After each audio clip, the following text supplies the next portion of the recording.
fantastic, and welcome to the Fired Up Network. Welcome to the flagship show of the Fired Up Network, Fired Up Live, and welcome to Ball featuring Alex Campbell. Drew Ebank's supposed to be here, but he shaved his head, and he was scared to show Alex his bald head. That's I guess so. that's what, maybe he'll be back next week if it grows. But anyways, let's talk a little NBA free agency, NBA summer league, NBA stuff or whatever.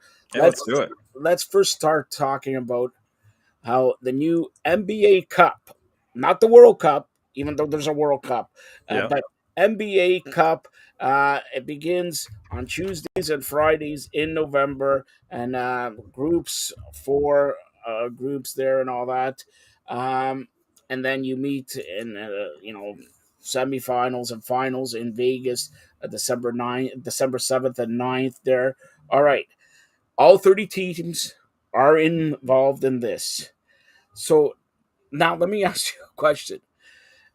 I don't know who's going to be the worst team in the league. Okay, I'm just whoever. Okay, what if they for a month have a 3-game win streak, and those 3 games are the NBA Cup? So winner of the NBA Cup, but they have the worst record in the league.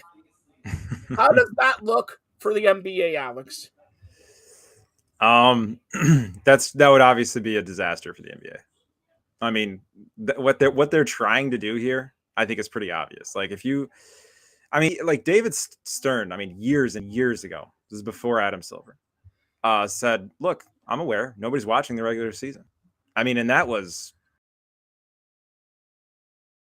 15 years ago. Now it's even more true. If you look at the regular season TV ratings, there aren't many people watching.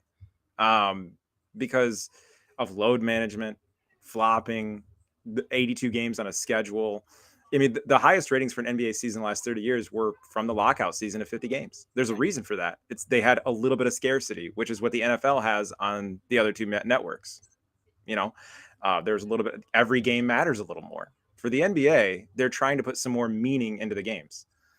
But yeah, if the worst team, or let's say a bottom 5 team, ends up winning the tournament, it'll be a disaster for the NBA. So let me ask you this, okay? You talk about nobody's watching the season, and that's correct, okay? They watch the Christmas Day games because it's Christmas Day at one time, all right? This goes from November to December 9th. That's the final of the World NBA Cup. Yeah. Then a week later, 2 weeks later is Christmas. Okay, fine. You got people watching Christmas or whatever. But why not have this as a prelude? March Madness starts March 5th to April 5th. So why not do this from November till just the week after the All-Star break? Right. Period. You have more than 4 games because you have a 4-game tournament. A 4-game tournament. And then if you make it, you win a single elimination. So you win 1 game, you're in the semifinals and then the finals. So basically 6 games. Yeah, I love that idea, and I'll tell you why, because you can even add extra to it. Just a few years ago, the NBA started the play-in game. You could actually make that tournament have an incentive in that. So let's say you were an out of the running team that you're below 500, kind of like we're talking about. You're a bottom 5 team. If you win the tournament, you get a spot in the play-in. Or better, and I just thought about this. Forget about the All-Star game. What about the final of this World Cup? Is the All-Star game? Right, because they need to try to bring meaning back to that too. Look, the only professional All-Star game people watch is baseball, and it's funny because that's the sport that actually gets the least viewers in the regular season. That's the craziest thing. Is the most popular All-Star game is MLB All-Star game, but the MLB regular season is less watched than the other 2 sports. And 2-1, okay, whatever. It just makes no sense, but whatever. Okay. And why not have, so you have NBA All-Star weekend. So play Friday the semifinals game, Saturday the All-Star competitions and all that, right? Yeah. And then play Sunday the finals. That take away why not have, then you have November to mid-February a tournament. Right. Right. And I mean, exactly. And you could make it part of the standing. You could do that, every week, on this day of the week, these games count towards the tournament for, all the way from November through March. And you do it, and those games that part of the NBA Cup, make it for not like one win or whatever. Make it for 3 points, like the old hockey has 2 point system, and soccer a 3 point system. Make it Right. like a point system, then you'll know. But again, what forget about it's the first year, it's in Vegas and all that. That just tells you Vegas is going to get a team. All right. Mm-hmm. That just tells you Vegas is going to get a team, and most likely Seattle is going to get a team. Look what happened at the All-Star game in Seattle. Oh, Anyways, yes. so Seattle, as you know, I mean, has just been so hungry since the Sonics left. I mean, they just have. well, maybe they don't have the Rain Man Sean Kemp there. So well, I digress with that. All right. Or the glove. Yeah. Well, yeah. Another there you go. But let's talk about this in Okay, they want to make an in-season tournament. All right, the NBA Cup. So whoever wins the NBA Cup, why don't they at the end of the year have the All-Star game between the NBA Cup champions and the Larry O'B champion? Oh, I love that idea. That's another thing. Like there could be adjustments to, because they're making adjustments right now. I don't know if you heard this. The NBA has nothing to do now during the Vegas Summer League, where the spear is, everybody's talking about the spear. All right, everybody, but there's nothing to do. What do they do? Oh, well, let's do a flopping rule. All right, you get Yep. free throws for a flopping rule. All right. So basically, Shaq wants to come back, and everybody throws themselves at Shaq. Give him 200 free throws, he'll make five. All Right. right. Right. So Right. what is going on here in the NBA? Well, I mean, I think you're right. Well, I mean, I kind of applaud Silver for trying to do something about the flopping. You know what I mean? Because and he pretty much has promised this for a couple Right? Can't years. you see? Can't you see already problems? It's a flop. It's not a flop, but it is a Oh, flop. But it's not a flop. Like, absolutely. That's what I was going to judgment say. call if it's a flop or not. This is like, okay, and I'll give you an example. And this is like, back in America when we were talking about transgender bathrooms a couple years ago. Okay, let's say one side wins or loses. What are you going to do? Checks at the door? You know what I mean? Like, and it's the same kind of principle. There are a lot of good ideas in life that at the end of the day, it'd be really hard to actually execute or police in this way. It would be really hard to police the bathrooms. It's going to be really hard to police. It's like targeting. It's really hard to police targeting for a reason, because it's so subjective. It's so like opinion based. And this is going to be the same way. I have heard rumors. You know how they have the trophy and Michael Jordan trophy and the most valuable player at the year and all that. There may be some trophies given away for the tournament, for the world, or I shouldn't call it World Cup, NBA Cup. The NBA Cup, yeah. The NBA Cup. So now I know this. NBA has a cup. The NHL is going to have a cup. In 2 years, then Major League Baseball, the winner of the All-Star game is going to get a cup instead of Marshawn Lynch's chain, John Cena spinning around chain there and all that. Come on, all right. By the way, shout out to Vlad Guerrero. I taught you everything you know. What a way to win, anyways. But like honestly, the NBA known it's fantastic. Okay, and this this NBA Cup may be great, but they have an NBA Cup. They have the play-in tournament. They have the playoffs now, and should have been spread out better. Should have been spread out better, because if you look at the NBA Cup, like we talked about, it's a matter of if you want to win, you win 6 games. Yeah. Okay, it's a month. Should be spread out maybe 3 months. Then you have the play-in tournament, which is 2 games, 2-3 games max in a week. Mm-hmm. Should be spread out more. And then the playoffs are the playoffs, so it's spread out good and all that. But if you're going, and the NBA used to start first week of November.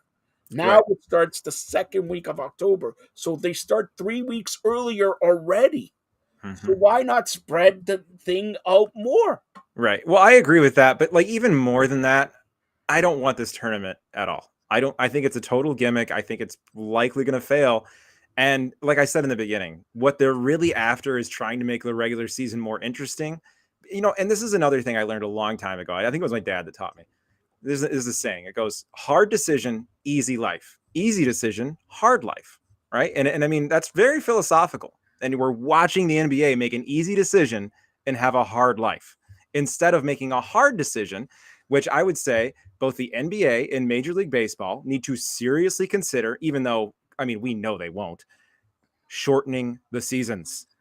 Shortening the seasons needs. I understand how focused everybody is on the record books, but like, listen, it would be pretty simple to take a simple multiplier of, hey, we used to play this many games, so if you have these stats in this many games, we can take an average and extrapolate that out to make record book statements.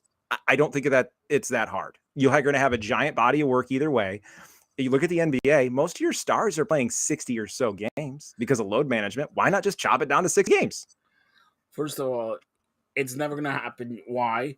Because, and we're talking about another. You mentioned baseball, so I don't want to mention baseball all the time. We're talking about Shohei Ohtani maybe signing a $500 million contract. All right. Yeah. So in order to get $500 million contract, you got to play 162 games.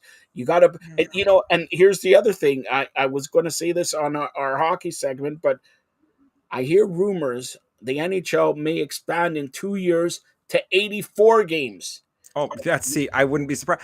But the difference of the NHL, and I mean, and it's different in Canada. I mean, because I know you guys watch a lot of hockey, but in America, we really, I mean, it's the fourth sport, and it's the fourth sport by a pretty distant margin. And I just don't think ultimately you're watering down the product for one, which I have a disdain for. I mean, think about this. When you have a larger pool, when you have the same talented players in the world, and then you make more teams, what happens? Every team gets a little bit worse, just naturally, right? It just does. It's like a mathematical fact. And so like it's the same thing. And when you like look at right now Victor Wembanyama, right? Why did the Spurs just pull him from the rest of the summer league? Well, they did because he comes with a very large injury risk. And they've seen what they wanted to see in the preseason in the summer league, and like they don't want to take any more of the risk. They wanted him to hit the weight room, eat 10,000 calories a day, try to put some weight on before the season begins. And I guarantee you, when the season starts, they're going to load manage him immediately. I mean, I would be shocked if he played 65 games next year. Shocked. Well, unless he can somehow put on 40 pounds, which I don't think he can do. So that's what I'm trying to say is that like. You don't even have stars playing the full slate of games. And the reason that NBA and Major League Baseball, the reason they won't shorten the seasons is the same issue that a lot of businesses have. And that's that you're more focused on short-term profits than long-term sustainability. Exactly. Because if you had a better league, and the NFL has this problem too with quarterback salaries, in my opinion. So all three leagues really have this issue. The NFL is better with the schedule, but they have the benefit of scarcity. Right. Like, but the NFL has this issue with quarterbacks. And right now, the system to win a Super Bowl is to get a great quarterback on a rookie deal and load the team, because once you refinance that quarterback, it becomes very hard to get back. You have to pretty much have a transcendent guy like Tom Brady or Pat Mahomes to do it. If you have someone else that's of like the next level, like for instance, Russell Wilson, and then you got to blow up the Legion of Boom when you re-sign him, your team is just like, an average playoff team at that point. And so like it's really all three leagues have a similar issue, and that they're unwilling to face and make the right decision, make the hard decision. They'd rather make the easy one. The NBA is doing it here. If they just shorten the season to 60 games, like it would be a way better product. We'd see more rested players come playoff time, and the playoffs themselves would be better. The list just goes on, and then give it 10 years down the line, the NBA is going to be more successful because of it and make more money than they already do. But they're so worried about like the next, enough commercials on 82 games to make this year's money in the TV deal that they're foregoing what made them great in the first place. Yeah, that's exactly right. And, if ever they change an 82 game season, we're not talking about 60. We may be talking about 75 at most. All right, there's no way. There's no way. I don't care if they got $500 billion. There's no way they're going to go from 82 to 60, from There's no way. 82 to 76, maybe. And they're going to tell you over and over again, it's about the record books. That is what they're going to say. That is the excuse they're going to make relentlessly. It's totally screwed up there, because NBA 82, NHL 82, Major League Baseball double 162, like double. You gotta, and they play every day. The NBA plays, let's say, every other day or every third day. NHL the same thing. These guys play every day, and they play double the amount. And yes, they have bigger crowds, and the Major League Baseball have bigger crowd stadiums. We have an arena of 20,000, let's say. Not every arena, there's 17, 18. I'm going to say 20. Major League Baseball, the average attendance for a good team is 40,000. For a crap team, maybe Pittsburgh or whatever, it's still 27,000 or 30,000. That's already almost doubled in the NBA. Right. So it's really peculiar, because they spend and it's coming up again. This hockey deal for Canada, they spent 5.2 billion. It's coming up in 2 years. You're telling me somebody's going to spend more than 5.2 billion? Nope. Especially, I know Canada, we're crazy about hockey, and we're going to hopefully see the Maple Leafs ever win the Stanley Cup. But I hope so too, honestly. yeah, I do. No, we're never going to see that. All right, don't ever say that. Hey, the Cubs, you know what I mean? They made it. Yeah, they won after 100 years. We still got another 50 for that to happen. The Red Sox got off the schneid, and 104 years or whatever it was. All right, 100. So again, the Lions are still dealing with the Bobby Lane curse from 1953. But that's another 57 years. All right, that's exactly where the Maple Leafs are. Okay, so it's like, come on. All right, so I digress with all this, but let's get to NBA Summer League. Okay, you mentioned, and you're the only guy in the media, because we're in the media here. We're seeing on all these smart TVs. We're on 30 apps. Download one of these apps and get it on your Roku, Amazon Fire TV sticks, Samsung TV Plus, LG Smart TVs, Philips TV, Hisense, Android, Apple, you name it. You're the only one in the media who says, watch out about Victor. Watch out about Victor. You weren't sold, and to your credit, he had a, okay first game, good second game, and then they shut him down. I'm wondering if he had, whatever first game, and he had the same second game, would they shut him down for the third game? Or once he had 25 points and 15 rebounds, okay, that's it. I don't know. It's amazing to me just watching all of these like 20, 30, 40-year veteran NBA analysts just fawn over this kid, when, like, how are we not all seeing the flashing red light right now? I don't get it. It's because flashing. Look, a next superstar, because don't forget, like, unfortunately, it's the time of Alex, you know this. It's the time of social media. LeBron, how many years does he have left, really? Okay, right.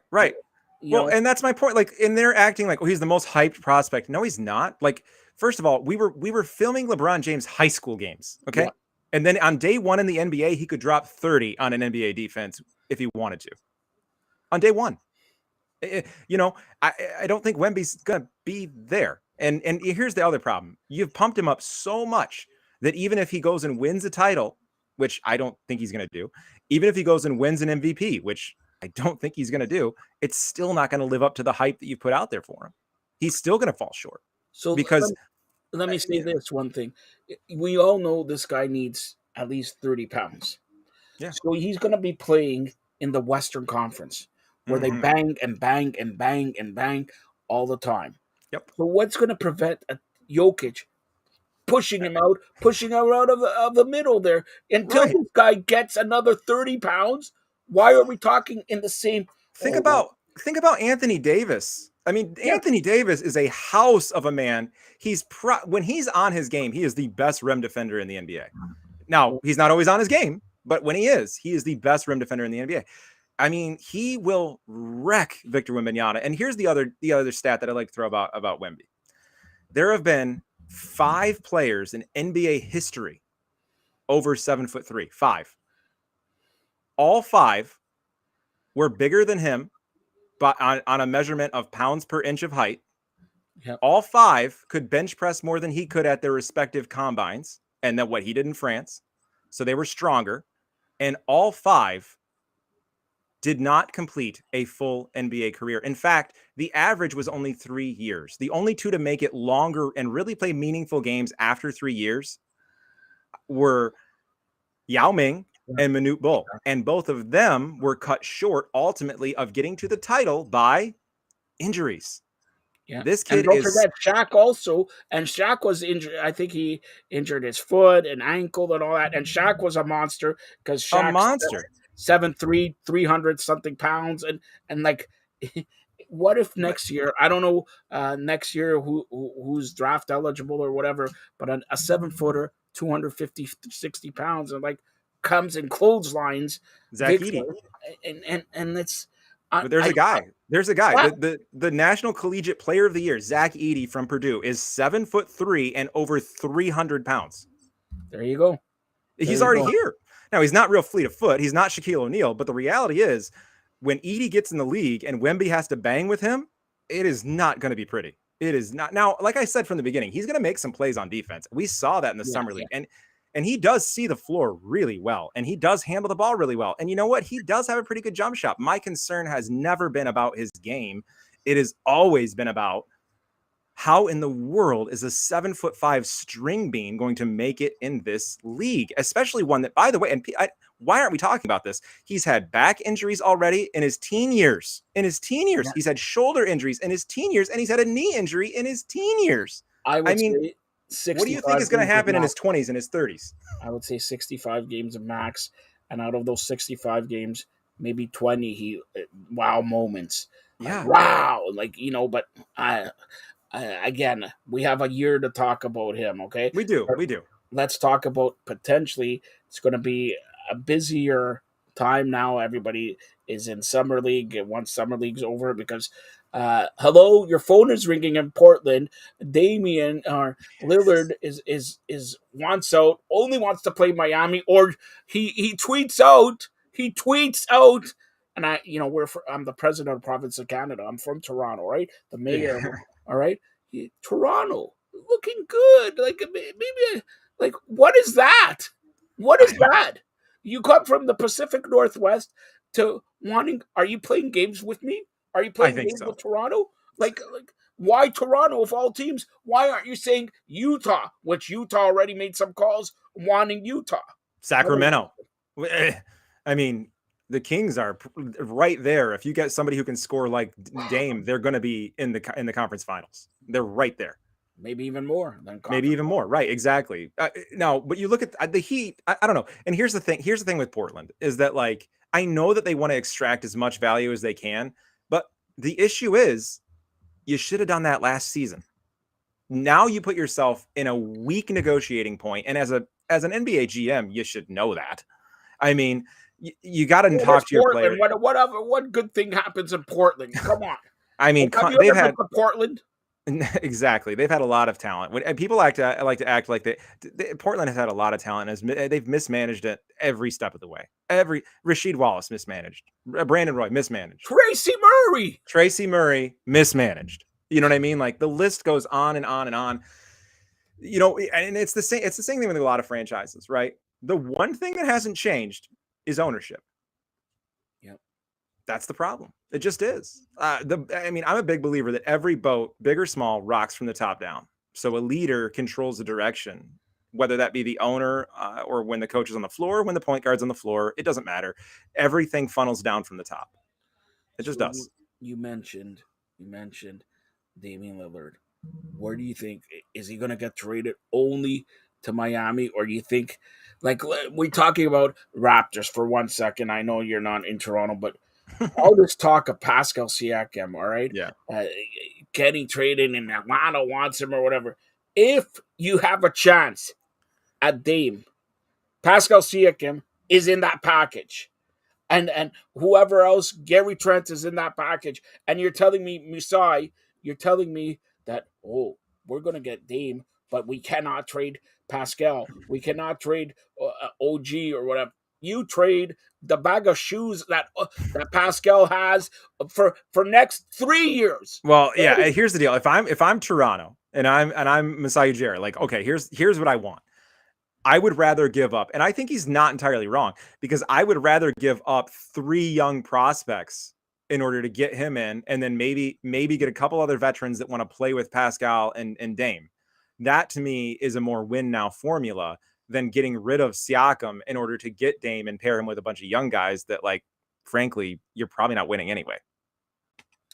All right. Well, I'm not going to talk about this because, again, as funny thing, I think we're going to hear about Pascal for the next month at least. Oh, I agree. And over again, you're going to hear about it until something either happens or the NBA season starts and nothing happens. All right, so let's dabble a little bit on free agency. Yeah. First couple of days, we talked about it, the times we had it, but so far, other than first couple of days, what has surprised you the most from free agency? Like, they're throwing out money like crazy. Yeah. Fred VanVleet, I don't have to tell you. Like, the Canadian kid, Drew's not here, but Dylan Brooks, money like crazy. And then we got Pascal, who says, if I'm traded, I'm not negotiating anything. Damn right. If you're not, Atlanta comes to you and says, Pascal, we want a 5-year, 250. No, we want 275. I'm not going to sign 200. Yeah. Yeah. I mean, I'll cover this like from both ends. And what I mean is, okay, so I think the most surprising individual signing that really shocked me was Dylan Brooks. Yeah. I mean, $80 million for a guy that could probably irritate people his way out of the league. I mean, he really could. He could end up being such an antagonist that, like, he pretty much isn't here after 2 years anymore. Don't forget that Memphis, by the way, is holding on to someone who's a superstar with gun issues at a time of massive gun debate in the country, and letting Dylan Brooks go because he's too much of an antagonist. You know what I mean? Like, so that should tell you something. Is that, like, they're not willing to entertain a jaw trade right now, even with all the controversy, but they're totally willing to let Dylan go. That should tell you where it's Memphis, at. You're on the Fired Up Network here, by the way. Are you saying Memphis is about to go up in flames? Memphis is already in flames. They're fired up. Oh, I'm saying that right now. They're on fire right now. The attention that Ja has put them in an impossible position right after getting a massive contract extension, and then the first instance, the commissioner's slapping you on the wrist, and then you're promising that, like, oh, I'm a changed man within 24 hours, which I think we kind of all knew that's not the case. And then you have another video. And then your camp's excuse, and I know this is kind of old news, but your camp's excuse is it was a toy gun. Well, bro, I'm going to tell you right now, if it was a toy gun, I think that's even worse. Because if it was a toy gun and you put a video on Instagram about it, that means you were pretty much mocking the league. You were mocking Adam Silver. You were mocking what happened if it was a toy and you were just goofing around and you posted that. So now you're making light of it. I can tell you're not sorry. So it was either bad because it was an actual firearm, or it was, in my opinion, even worse because you're mocking it with a toy. Exactly. So it's not a good look either way. And in sports, like, milk doesn't really unsour. Really? Wow. Yeah. Only in sports, not in life, right? Well, that's my comparison, is that, like, once milk goes sour, it's sour. I mean, and that's most of the time when a team goes off the rails, when a player goes off the rails, it's your leader. It doesn't come back on the rails. Not normally. I think they're in big trouble. How do you rally around a superstar with those issues? All right, so finally we're going to close off Ballin with we briefly touched on. Looks like the NBA is going to expand. Okay, there's no question that they're going to expand to Vegas. Okay, it looks like they want to expand to 2 teams. So Vegas and who? The other one is Seattle. Okay, because I can't see anywhere in the East where, and you're going to say Tampa. Where can they expand to? The only problem is that when you put two more teams in the West, it makes the West have an imbalance. So you're going to have to take two teams from the West, put them in the East. But I think the good news is you have some opportunities for that, such as Minnesota. I mean, yes, they're in the middle of the country, but you look, Minnesota and Milwaukee would be prime. I mean, Milwaukee's already in the East. You know what I mean? Minnesota is like the next door neighbor. It's the closest major city to Milwaukee.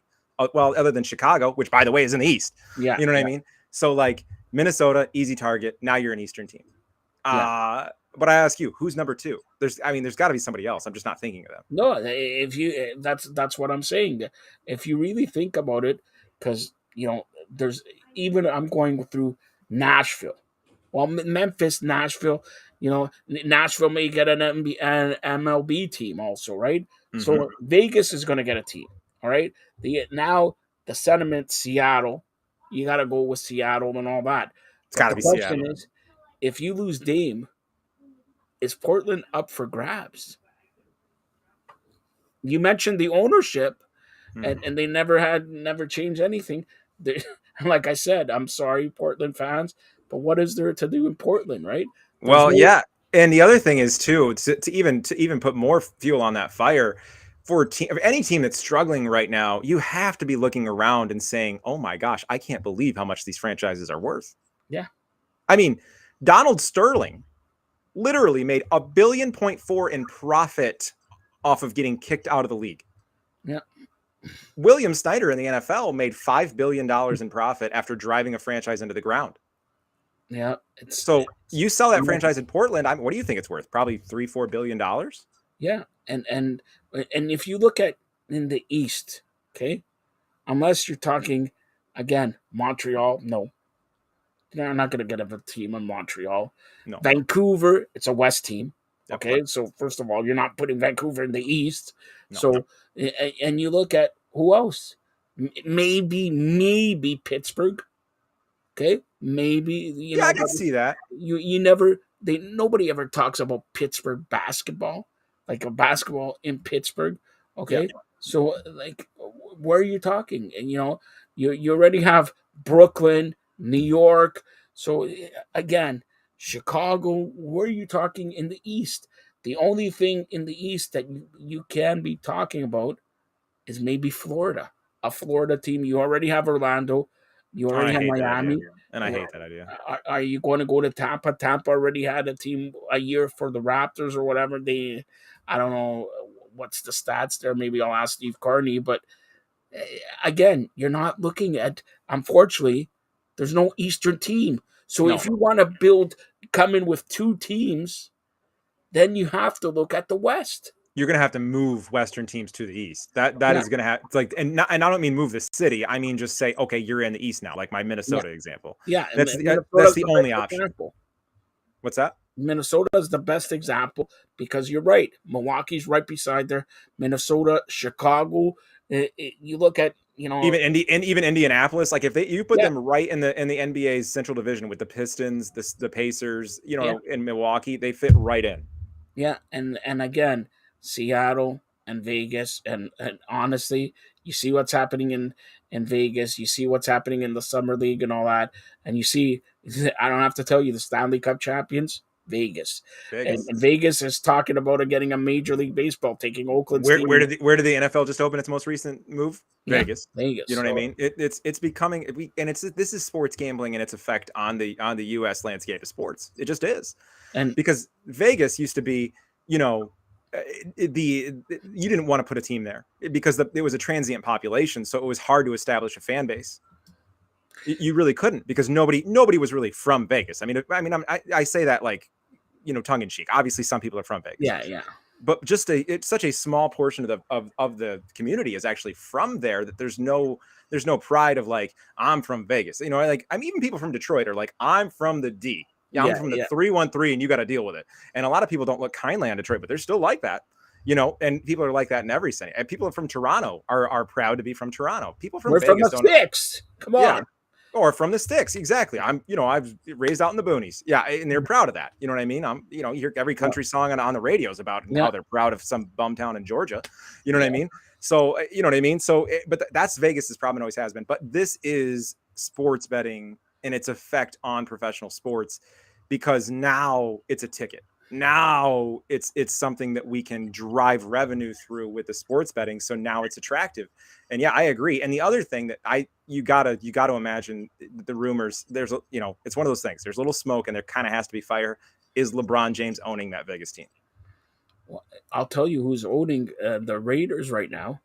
That's your friend Tom Brady. I could see LeBron James, Yep.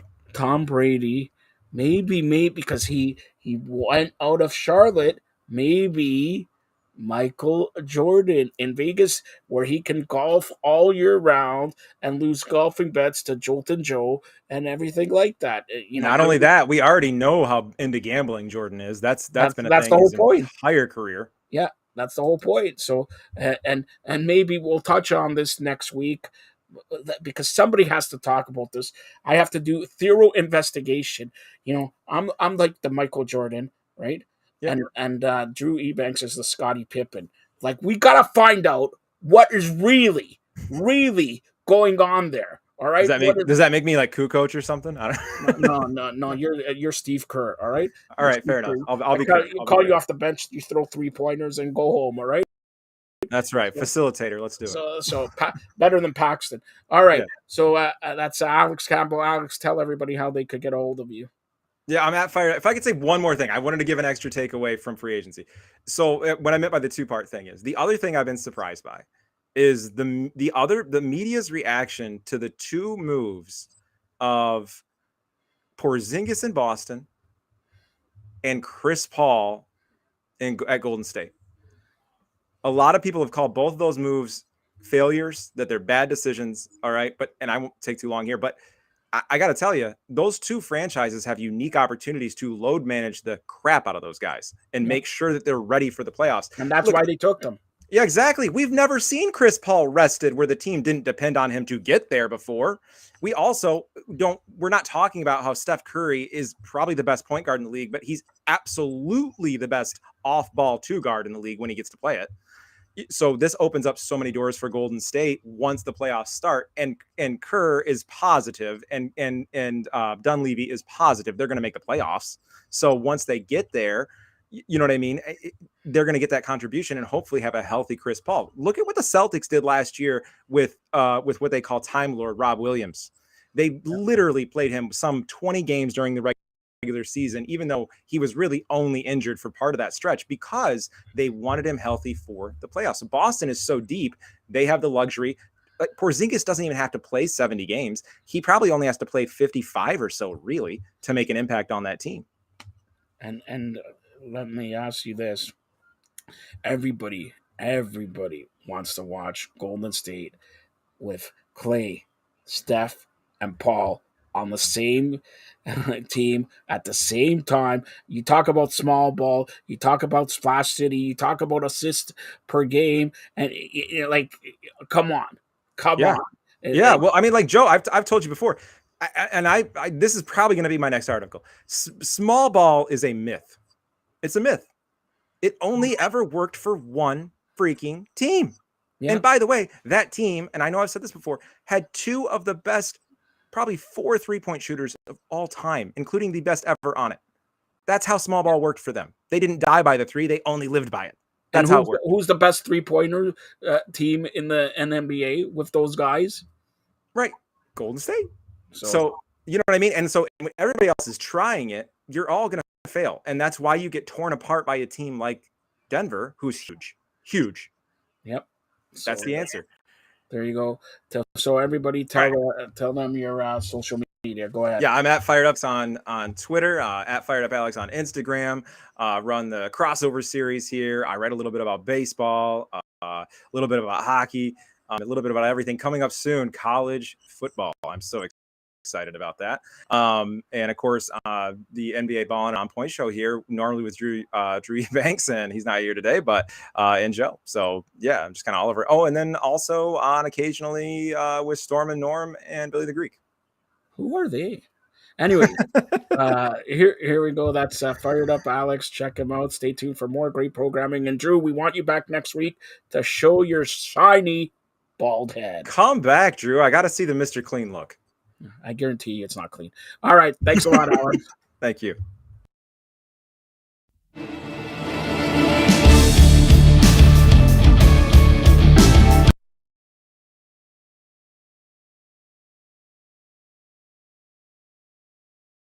Basic and welcome to the Fired Up Network. Welcome to the flagship show of the Fired Up Network, Fired Up Live. And this is one of the reasons why you watch the Fired Up Network.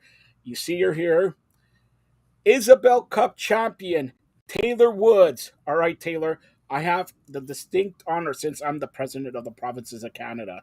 I'm wearing a referee's shirt, by the way, okay? So, since I'm the president of the provinces of Canada, they whoever's in charge now at this PHF, PWHPA, CBC, whatever. I'm going to call it the Fired Up Network, all right? Has told me we're going to give you the honor, all right? You have Taylor Woods, member of your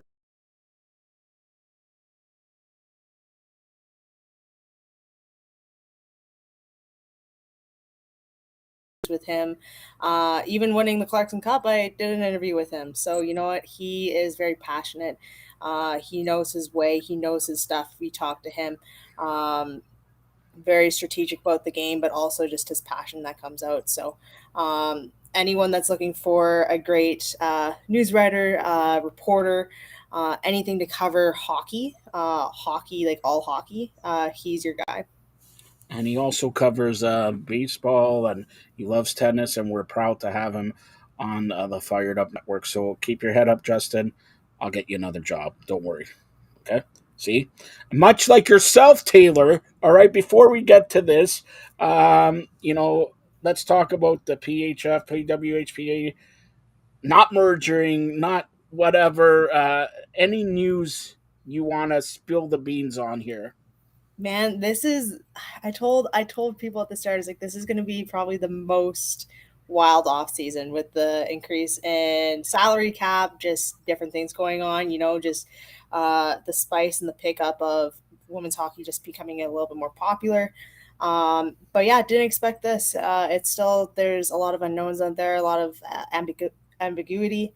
Um, but it's just sitting and waiting, and you just sort of have to control what you can control as a player, and that's sort of just training, be on the ice, just as well as just that being that role model. I coach a lot, so coach a lot of girls coming through, so just being a positive role model there.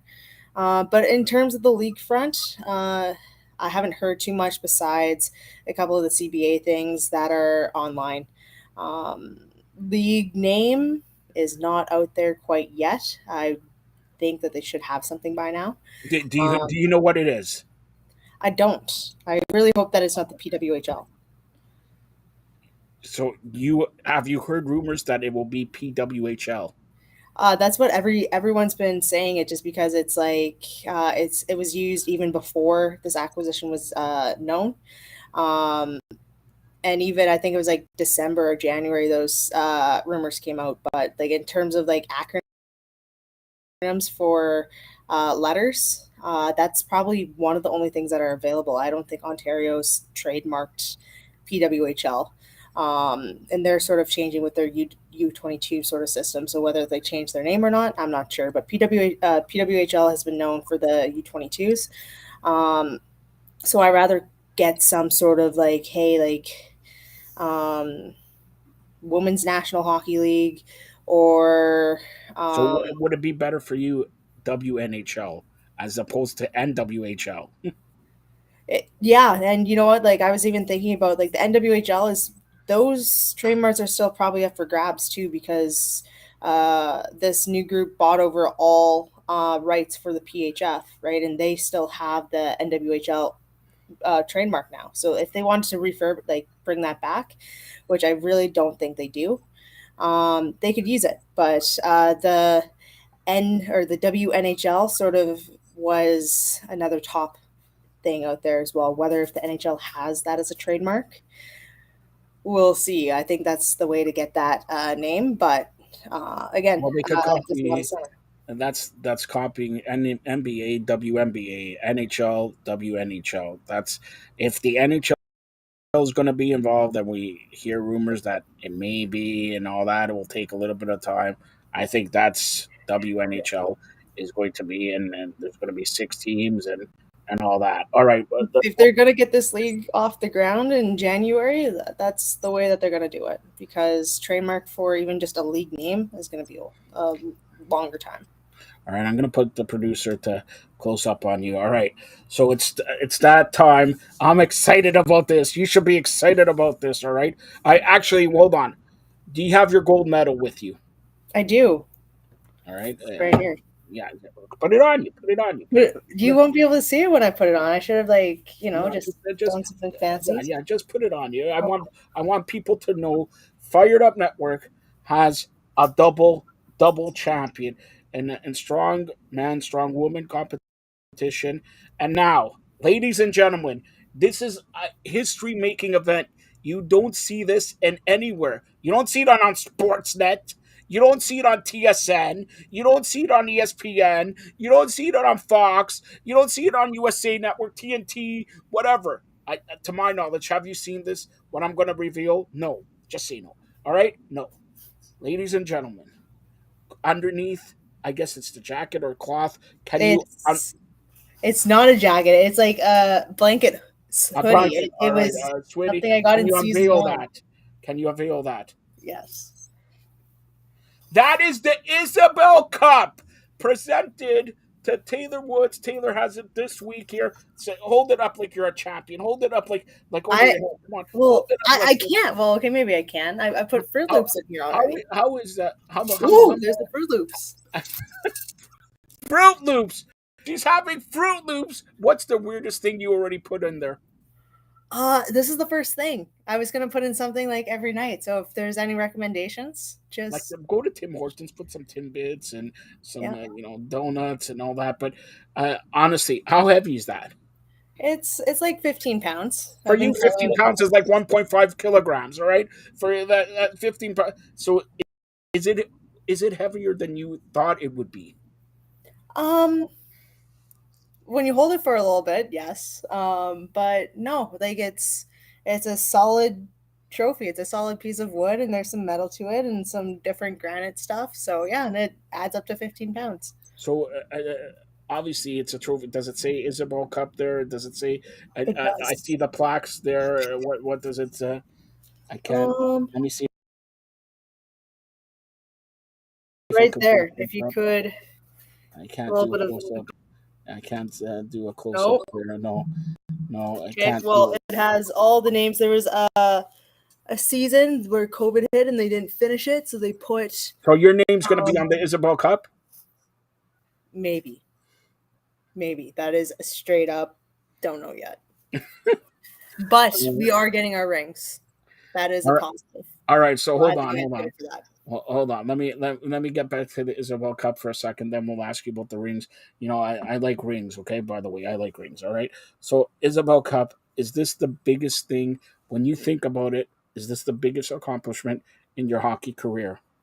The Isabel Cup, it's up there. I've won a few championships, like I already mentioned. No. What? Okay, then what is the biggest accomplishment? I did win the first Canada U18s with some very, very high talented players. I do have that medal somewhere hanging around. I do have the jersey hanging around here. But yeah, that's probably one of the top pinnacle because it is international. It's something that you dream about as a kid. I also won the SO Cup. A lot of midget hockey players should know about that. That was probably my first really big championship of pulling a season together and winning that. So, but yeah, this is definitely up there. All right. So now, Taylor, let me ask you this, okay? Lift up your gold medal. Also, lift up the gold medal, and I'll hold up the Isabel Cup a little bit here. All right. So this is a double champion, a professional hockey champion, and a strongman competition champion. Now, as I'm not your agent, right now you're a free agent. Yeah. Anybody in this NWHL, WNHL, whatever we're going to call it, if you want a defender who is a double champion in a span of 2 weeks, how come the phone hasn't rung yet?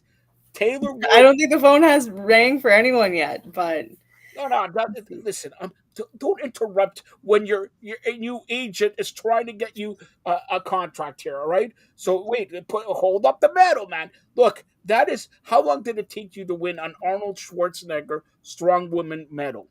it took a while. Like the competition, there was like 7 events, but like last year I won and I got third. So I'm like I had to train. I had my eyes on the prize and getting first, so it was pretty much took the whole year. All right, took the whole year. Now, the Isabel Cup, hold it up a little bit.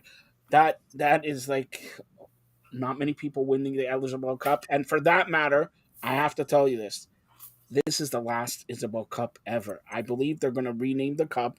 I believe it was the WH or Yeah. PWF Cup. Now it's not. So this is the last ever cup. You're the first ever Toronto team to capture. I just want you to take that in. I know you're born in Winnipeg and all that, but Yeah. Toronto hasn't won a cup since a professional hockey cup since 1967. I know, you know what I'm going to say. The Marlies, yes, but Marlies are not a professional hockey team. They're the farm team of the Maple Leafs. All right. So how does that feel? Knowing you have your gold medal, knowing you have the Isabel Cup right beside you. How does that feel? And by the way, look, you say rings, right? Look at that.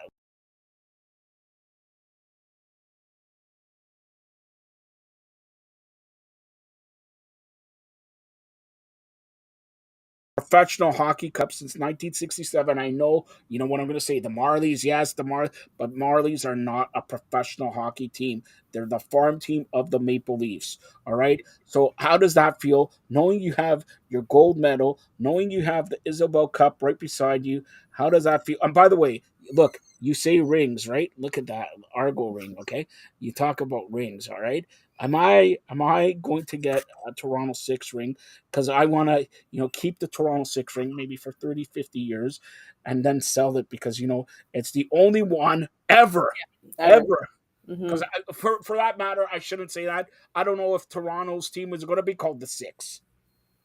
Yeah, I don't know either. I've heard mixed things. I've heard no, I've heard yes.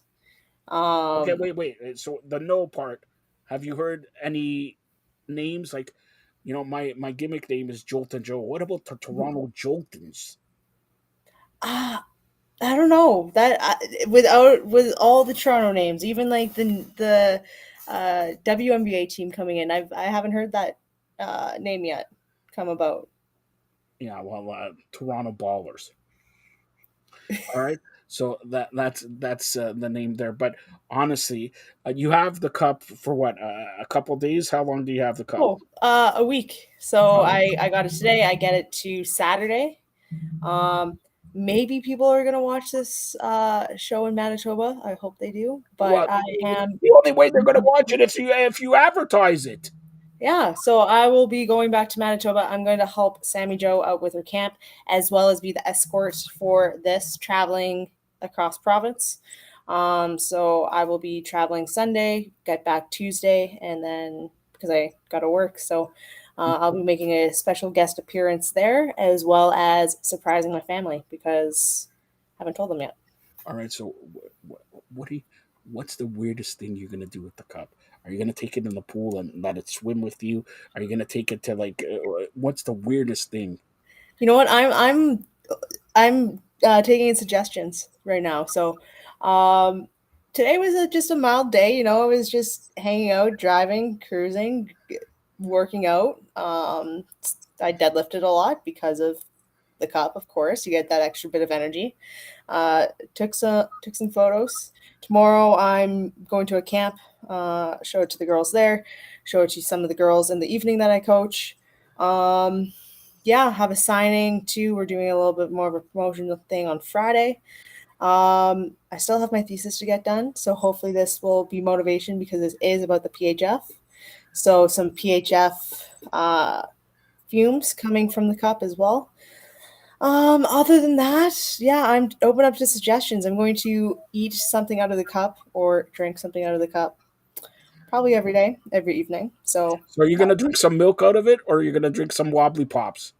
mm, I'm open to suggestions. I don't mind getting some Grey Goose in here either, because that's delicious. All right, number one, nobody has ever drank chocolate milk from the cup. All right, so There you we go. Okay. that. Oh, Yeah. I'm not a chocolate milk person. Now you have to have Mm. chocolate milk, at least maybe a quarter or whatever. Chocolate milk. Now we mentioned Justin Levine. Does Justin get time with the cup? I'm not sure. I hope he does. Okay. Now, does Kipling Roberts have time with the cup? That is tough to say. I'm not sure. All right. I'm not. Yeah, like, would he be able to hold it up with those paws? Who Like, that's very cares? tough. Who cares? He's not going to get the cup. Come on. He's not going to get the cup. But how, since this is the unofficial closing of the season and PHF and all that, how would you remember this season?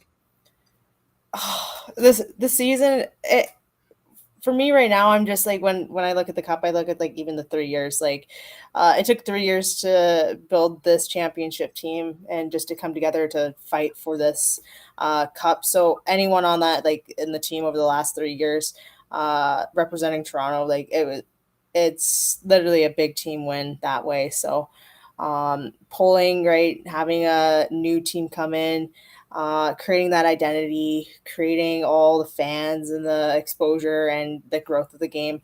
That's sort of what this cup means to me over just the one season. Of course, I do remember that goal and everything, but it's just every sort of learning and even just giving back to the game every single day. That's what I remember most. And like, if you, knowing that it's the last trophy of the PHF, is that added significance? Of course, right? Because there's so many people in the league too, because it just came about all of a sudden. It's just like there's so many people that worked so hard to fight for this championship, to fight for this league, to fight for even just producing a product that we believed in and believed that it helps advance women's sports. And it did. And it did that job. Um, and yeah, I remember some of the rivalries coming on Boston. Like, I saw some of the names, right? Remember even just the different players, and even just talking to them sometimes off the ice is like, hey, like, how much passion they have, how much they want to see, and how much good they're doing in their communities as well. So that's sort of the big thing, I think. Celebration of the team, but also celebration of the league and everyone that put all the efforts that they did over the 8-9 seasons. And now I know you're putting your hand in there because you want some Fruit Loops. I do What's want your Fruit favorite color Fruit Loop?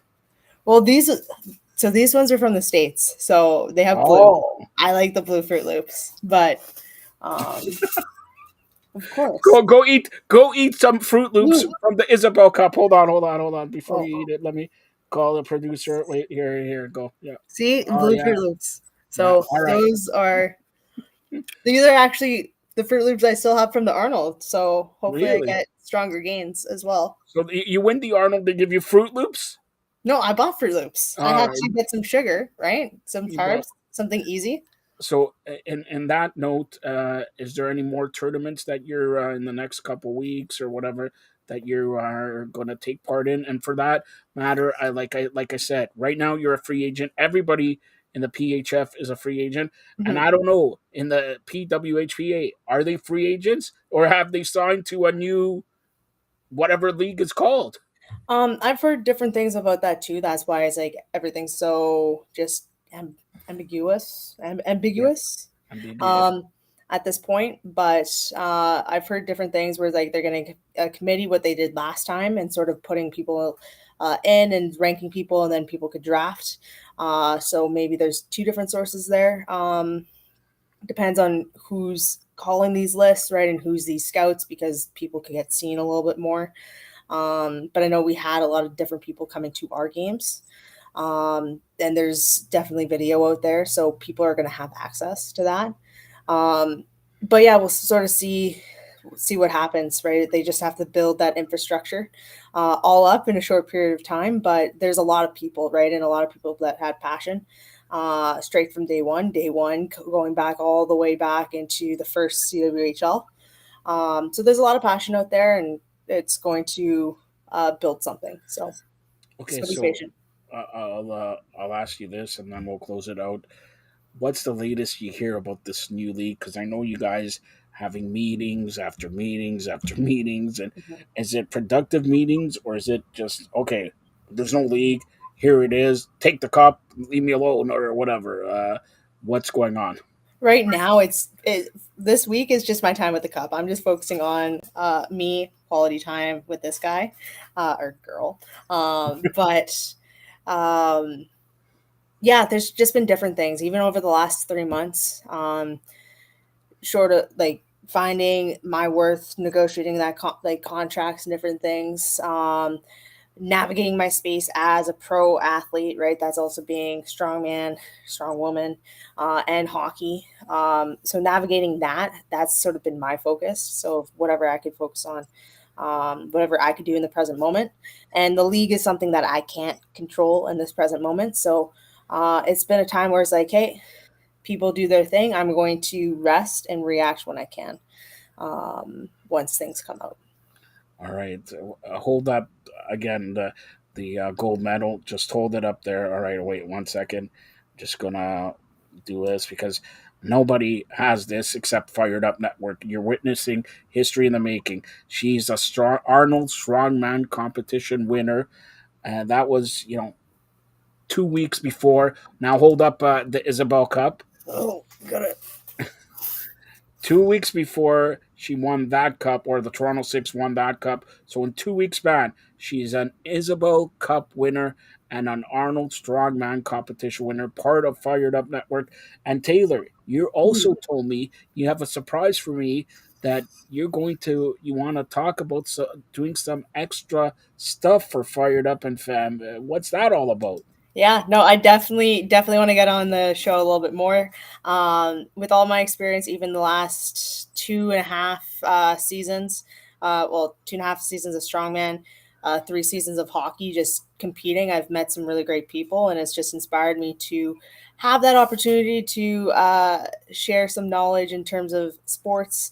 Hopefully, get some really good people coming onto the show as well, just to talk about sports, what they're doing, get into these interesting people as well. So hopefully, well, it's not hopefully, it's going to in the near future get on some shows, or have my own show on this network and bring some uh, really good athletic presence.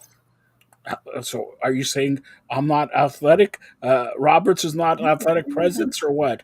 Everyone's athletic. We could talk like different sports things all the time. We have any type of sport. I was talking bocce ball tonight.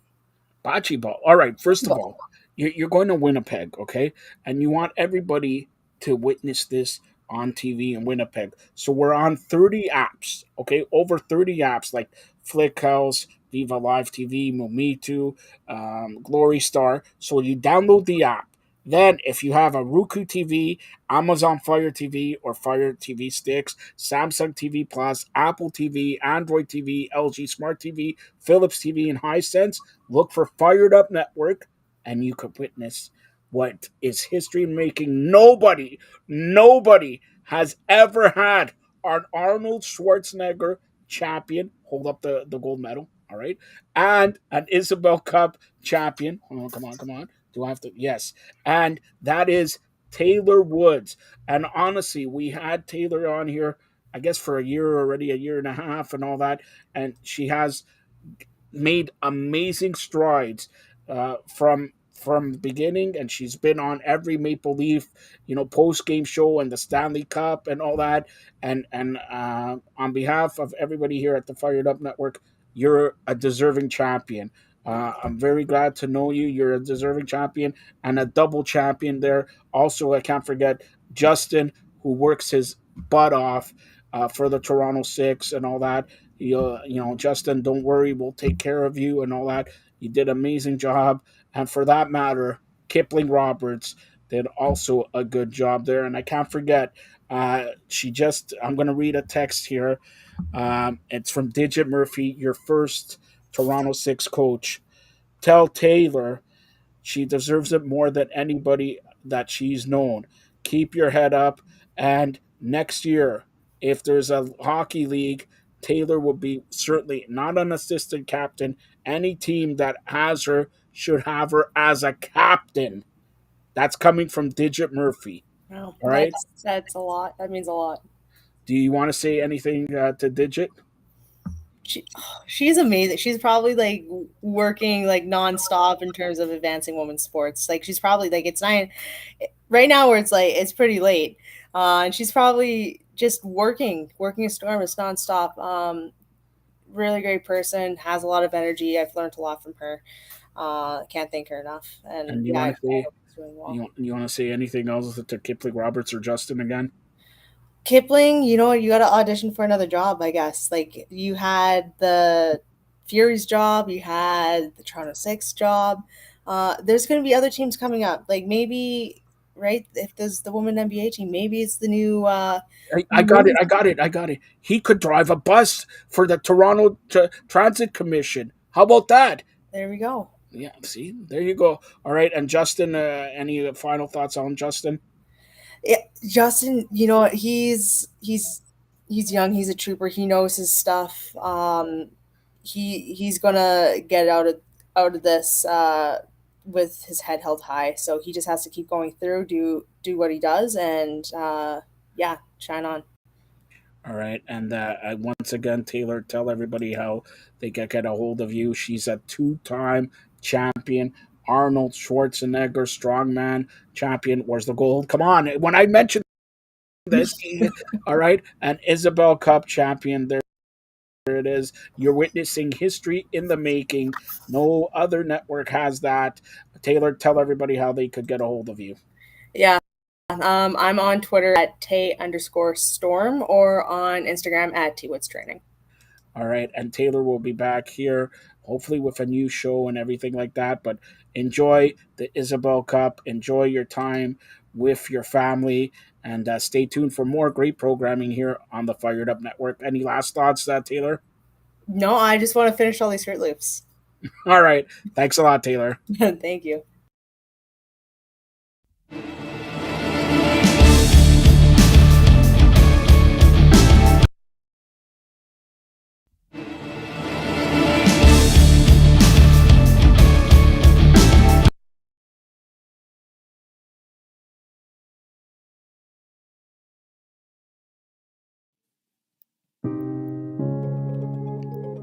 Hi, friends.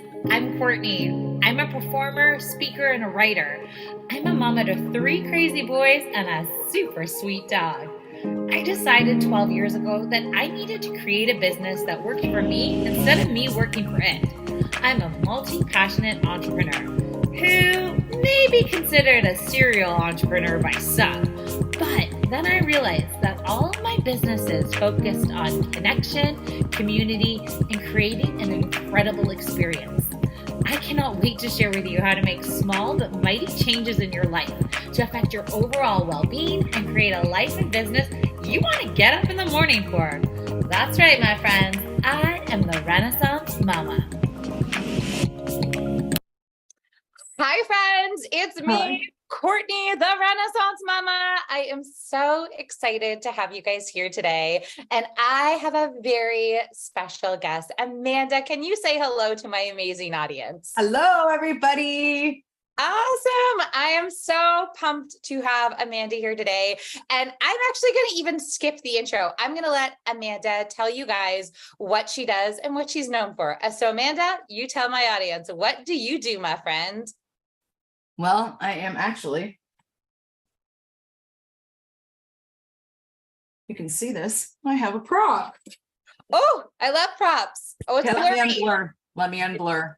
Oh, My yes, husband please. made me this. Oh my goodness, this is so cute. And Oh, it's reverse, but it does say I'm your neighborhood mortgage agent, and that's me on top of the world, saving all of your mortgages. One yeah. referral at a time.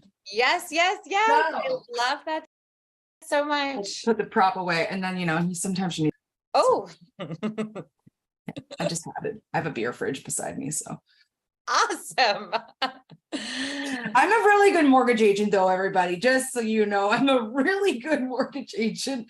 Not your typical mortgage agent, as you can probably already tell. I like to have a good time. I've been in the finance industry since 2014. I had to think about that, since 2014. So I worked at a bank for 4 years. Then I went and I was a mortgage agent as an underwriter. And then I launched my business in 2020. Oh. Yeah. And I was like, maybe I'll just wait for the pandemic to finish and then I'll launch my business. Yeah, that didn't do that. No. I'm a mama of two. I have a 4-year-old and a 16-month-old.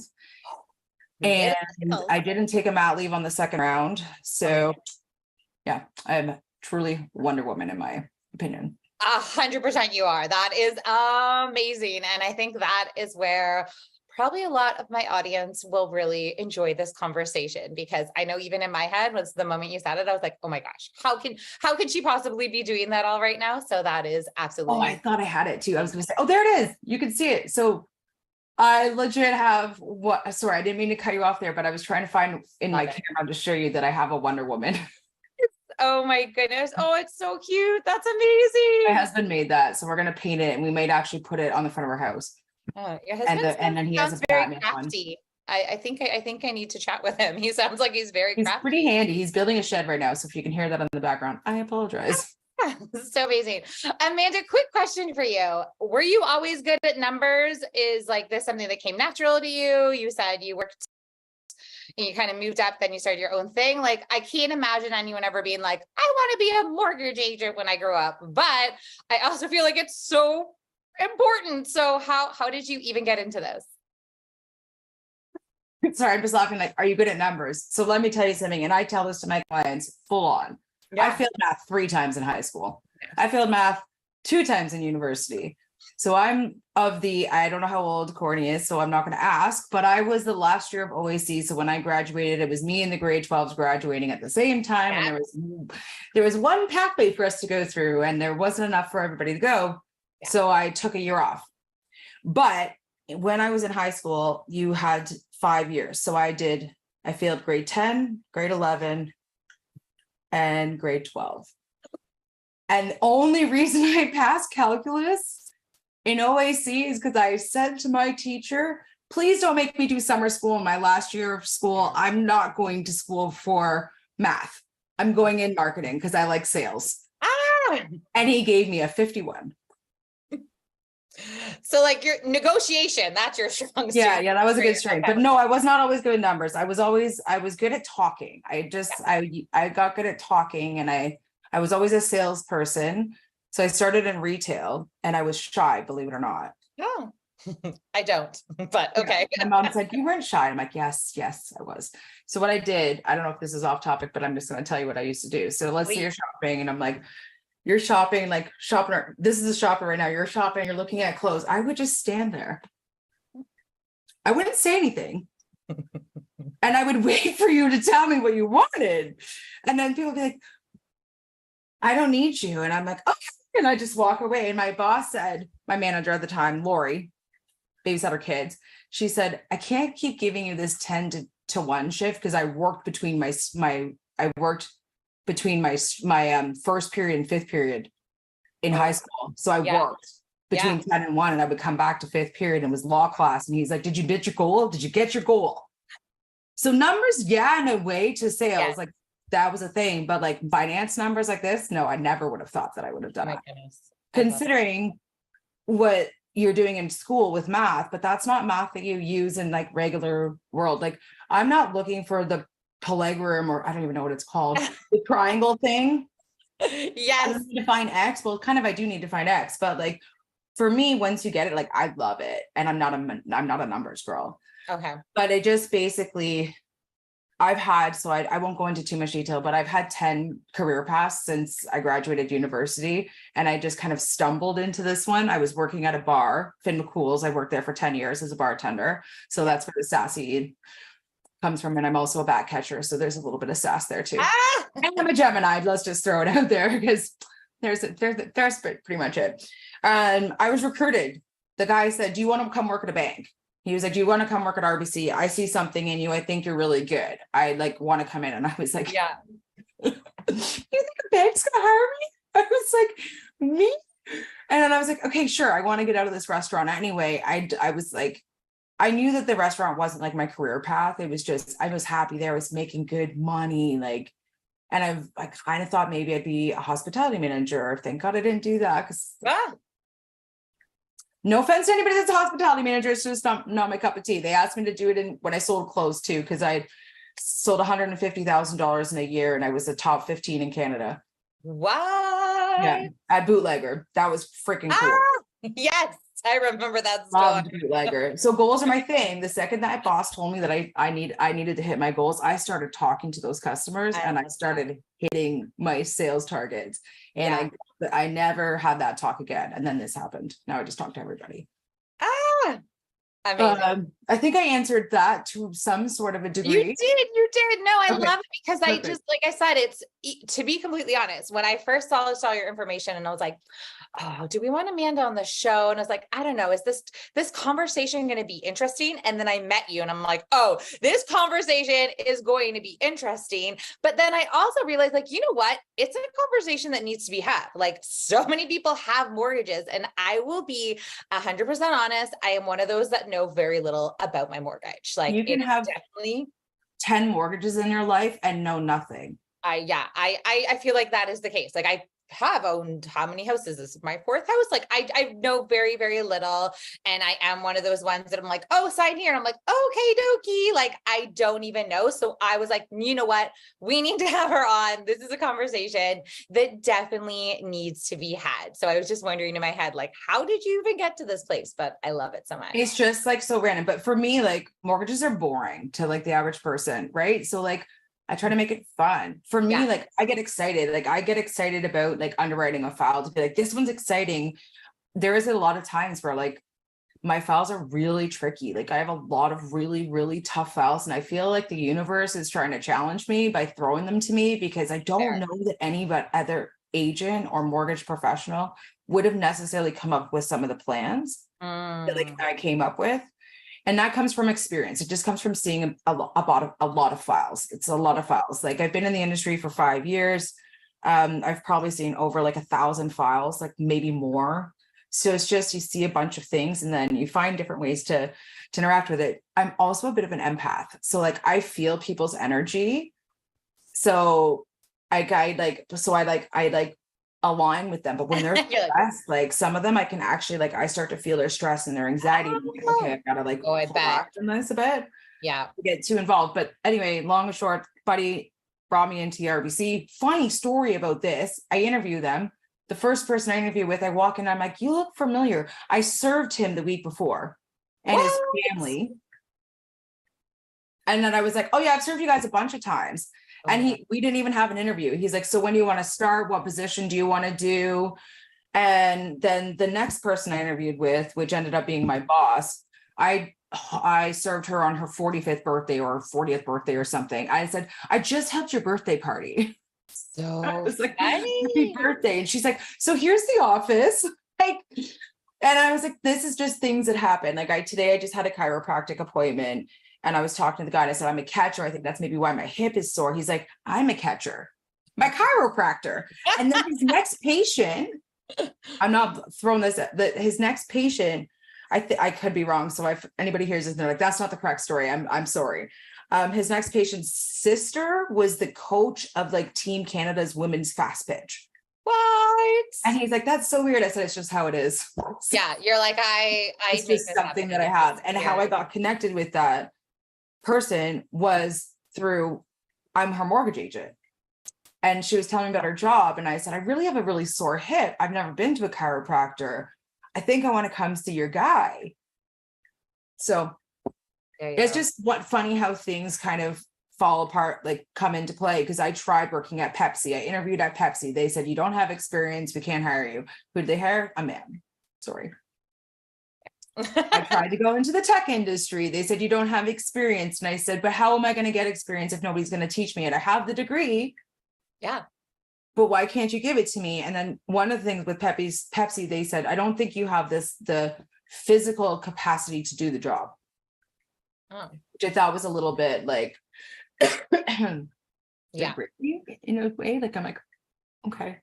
Yeah. It was a little bit disappointing. I kept having a lot of closed doors. So when I got into RBC, I was like, great. So many doors were open. Amazing. But you know what? There wasn't. They didn't like that I worked at a bar. Oh. So I had to find another way out. And then I was recruited. How I got into being a mortgage broker, I was recruited through LinkedIn to go be a mortgage agent. And then I was like, no way. I told them, I was like, no, I'm not interested. They've already asked me at the bank. I'm not interested in commission only. I've done it before. I used to sell cars. I hated it. And I was good at selling cars. I sold 10 cars in 6 weeks. So when I tell you I hit goals, I like hit those. Yeah, you love them. Like they told me, they're like, nobody's done that. They've sold 1 car in 6 months. And I said, do you call your clients back? Do you do follow-up? Love this. Love this. Right. So anyway, just anybody in general, like anybody doing a business, even yourself, the key is follow-up, just staying in touch with people, and don't do this whole 3-date thing. You know how there's that 3-day rule where people are like, oh yeah, I'm not going to call you for 3 days. No. And then I'm just going to try 3 times. No. You have to just keep trying until you get that no. Especially in today's world. Like, I feel like they say now the touch points, like it used to be 6 or 7. Now it's like 30 or 40. Like you need to There's so much distractions. There's so much distraction. So much distractions. Like I had to flip my phone over so I wasn't looking at it. Yeah. It is so true. Yeah. Awesome. Well, let's start talking about mortgages, because I have a feeling you and I could just chat on all day. No, that's what I warned you. I was like, you might want to like have a flasher or something that's like next topic. Right. I'll be like, wrap her up. Come on, let's go. All right. So one of the things I was dying to know, because I told you I do not know very much about my own mortgage. So what do you think most people need to know about their mortgage that they really may not know?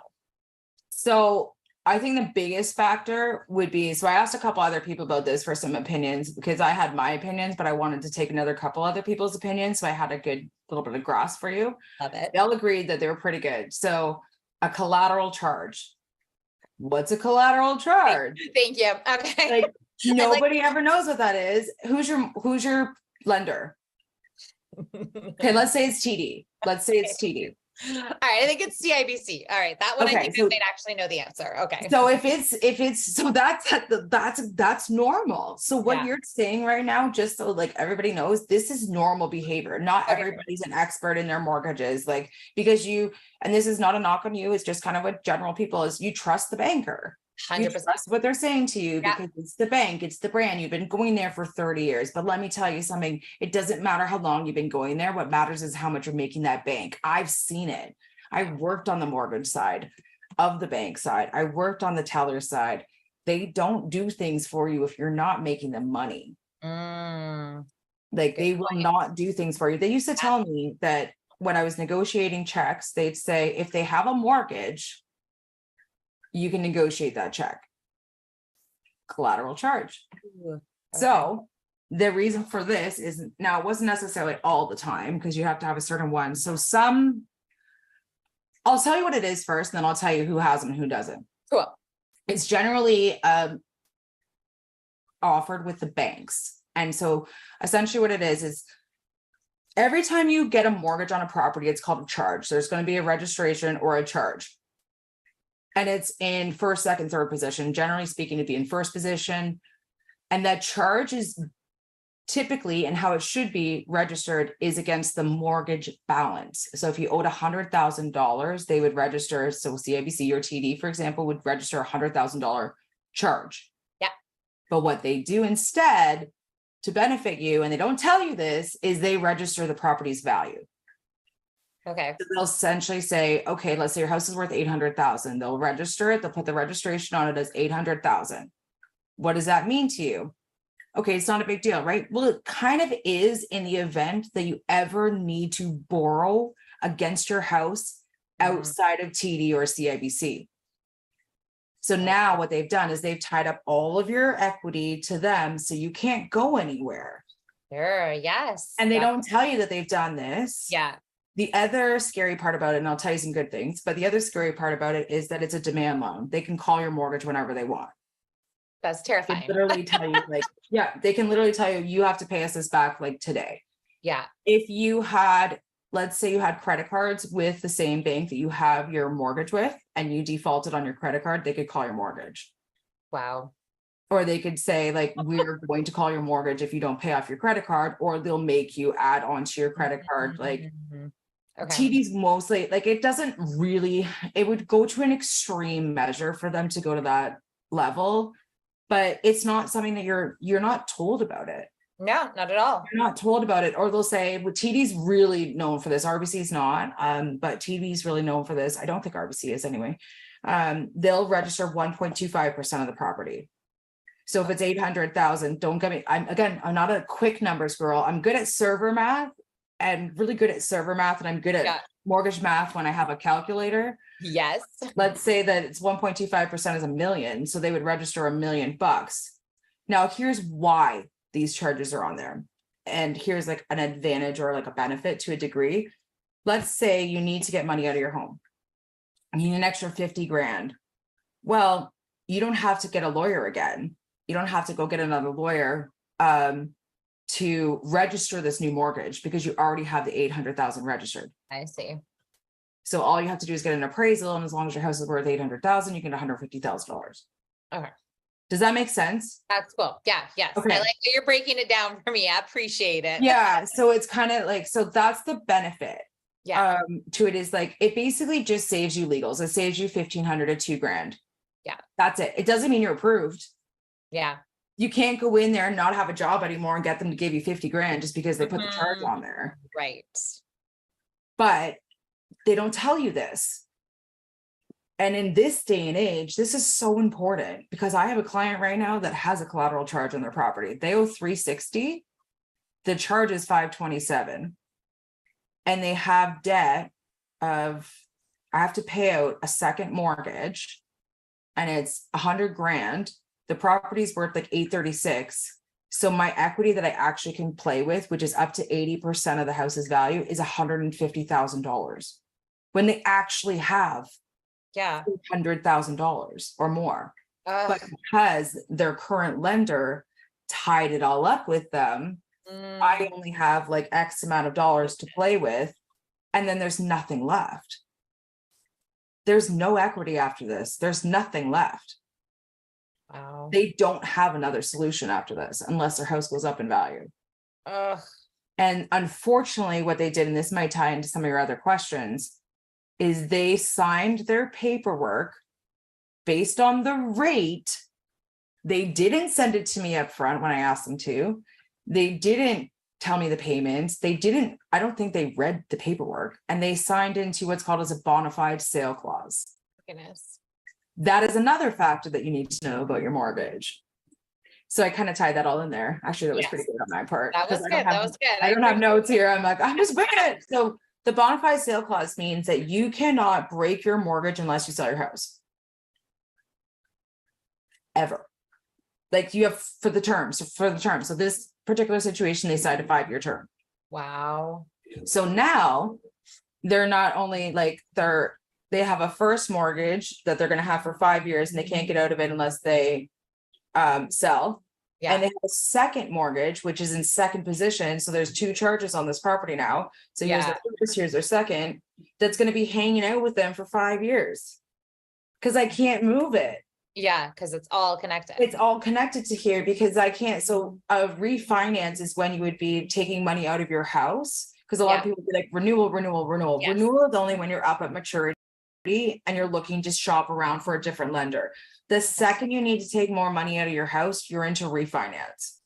Okay. So it changes the topic. So I would say definitely want to know, what are like the terms and conditions? Yeah. What are your penalty calculations? Because like banks have banks are terrible for penalties. They have what's called like IRD is generally how you do calculations. So it's interest rate differential. Okay. So it's simple. I'm not going to go into details because it's super boring. But banks do what's called as a posted rate interest rate differential. So it's a significant difference in what you pay on your penalty. And it impacts fixed rate people mostly, because variable is 3 months interest. Okay. And I would say those are the biggest things. And then prepayment privileges, but who has extra money these days? So prepayment privileges means that you can put money into your mortgage. It goes directly towards the principal. It doesn't change your monthly payment, but it does change your amortization and it does decrease your principal. or increase your principal payment. Awesome. Okay.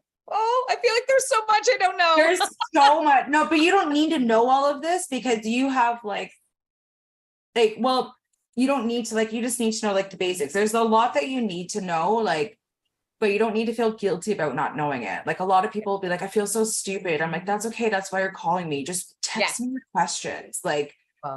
Text me your questions. There's no stupid question. You're not I tell them, I was like, I don't know how to do your job. True. Why can't I expect you to be an expert in my job? Yes. Just because you're a homeowner doesn't mean that you're an expert in mortgages. Right. It's so That's true. why you reach out to experts. You go to the doctor to check on your colds, right? Yep. That's the problem. And I apologize, but that's the problem when people blindly go into the bank and think that that's their best option. Yeah. Oh, for sure. And I mean, I'm sure you get it all the time, but new homeowners in particular, you just have so much coming at you and you're thinking of so many things that you're right. We just assume, oh, the bank has to be they're looking out for us. That's okay. And sometimes that's not a great assumption. So that you're a number to them and they're really about promoting. So that person that you might have talked to, unless they're a mortgage specialist, they generally stay in that role. But say you were in a bank, or a banking advisor, you're opening a bank kind of I really like this person. They won't be there next year. Yeah. They'll be in another role. So there isn't the relationship that you have when you're working with a bank is with the bank. It's not with an individual. Yeah. So personally, I'd rather work with an individual with the biggest asset of my life. Yeah. Yeah. It's a lot of money. It is a lot of money. I've been in this conversation before of just taking the time sometimes, especially when you're trying to buy and sell, you're just trying to do it so quick. And you're like, wait a second, this is a huge, huge amount of money, right? Never again are you spending this much money on anything. So I feel that there's all this pressure sometimes and all this stuff and you don't know all the answers. So yeah, you just go ahead and do the things and sign the paperwork. And you're right. It's huge. And you don't you just can't blindly do it. The other thing is a lot of people will go to mom, dad, their brother, blah, blah, blah, that are experts, right? Because they've been homeowners, but they're not experts with what's going on now. Because let me tell you something, rates are changing daily. And the lenders, they're not giving us warnings. Okay. We have a lender that told us yesterday that they were going to be increasing the rates by 35 basis points. So 0.35, that's significant. Wow. And they said you have until 12 o'clock to get your files in. What? And they said, we don't know. And then rates went up again today with the rate hike. So I'm sure there's going to be another announcement with rates going up. So it's just it's crazy. But in that situation that I just told you about with that collateral charge and the client with the bona fide sale clause, if my plan worked, I would have actually saved them $500 a month, even though my rate was higher. Wow. Yeah. So it's a little bit frustrating, but we're still trying to work through a solution. But so it's really, really, really important to read the paperwork and honestly get a second opinion. Yeah. I ask my clients when they tell me this is what my bank offered. I'm like, can I look at it, please? And I'll tell them, take that and run. Take that and run. And sometimes I don't even want to leave this secret because I don't want it to get around, but there's things that I do for my clients that help them get better rates with their current lender because I know I can't help them. I'm like, I can't touch this. There's things that unfortunately banks have the ability to just waive some of the rules. Yeah. Very frustrating. So I'm oh, I'm so glad that the rules don't apply to you, but they apply to me. Right. Mm-hmm. It's really frustrating, especially when I have to pay $1,000 to be a mortgage agent every year.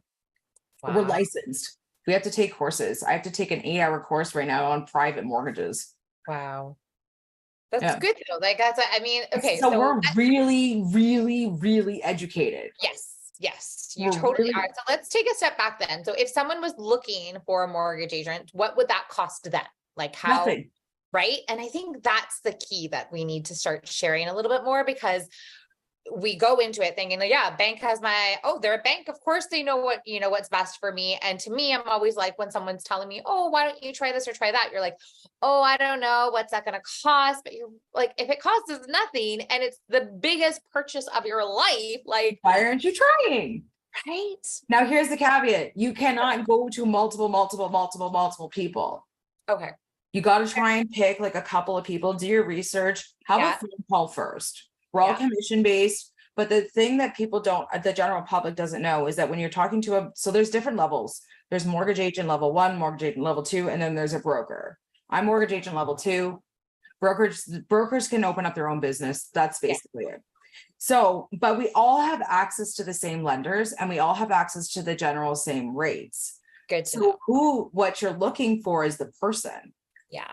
You want to connect with that person so that you know that they have your best interest. Like I tell my clients, if you don't trust me and you can't tell me honestly how you're feeling, if you're upset with me or you're upset with something, we can't work together. I can't operate with you not being honest with me and open. I need to know if you have questions. I need to know if you're upset because this is really stressful. Yeah. And I hate it when I have to call a client and say, I can't do it. Or it's declined, or the value came in under. But then there's those great times where like you just fix things. But no, generally speaking, we're free. Not everybody though. Some people will charge. Some people will say, I need $500. You don't use those people. If anybody's trying to make you pay to get free advice, don't use them. It actually costs us money to do your application. Because we when you get your application done, you need to have them check your documents. So like income documents, and they need to pull your credit. So we have to pay for your credit pulls every time. I see. It's not a lot, but something, right? And your time. So it's free. What you generally have to pay for would be an appraisal, like once the property's been purchased, appraisal, and lawyer. So I would budget around $2,500, and then you have your closing costs, land transfer tax, etc. Awesome.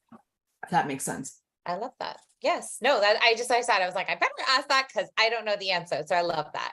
And it's like, it's a question that's asked all the time. What do I owe you? And I'm like, right? Because it just seems like, how can that be? Right. And it's like, it's so nice because like for me, I just enjoy helping people. And all I ask for in return, I said, can you just give me a referral? I love that.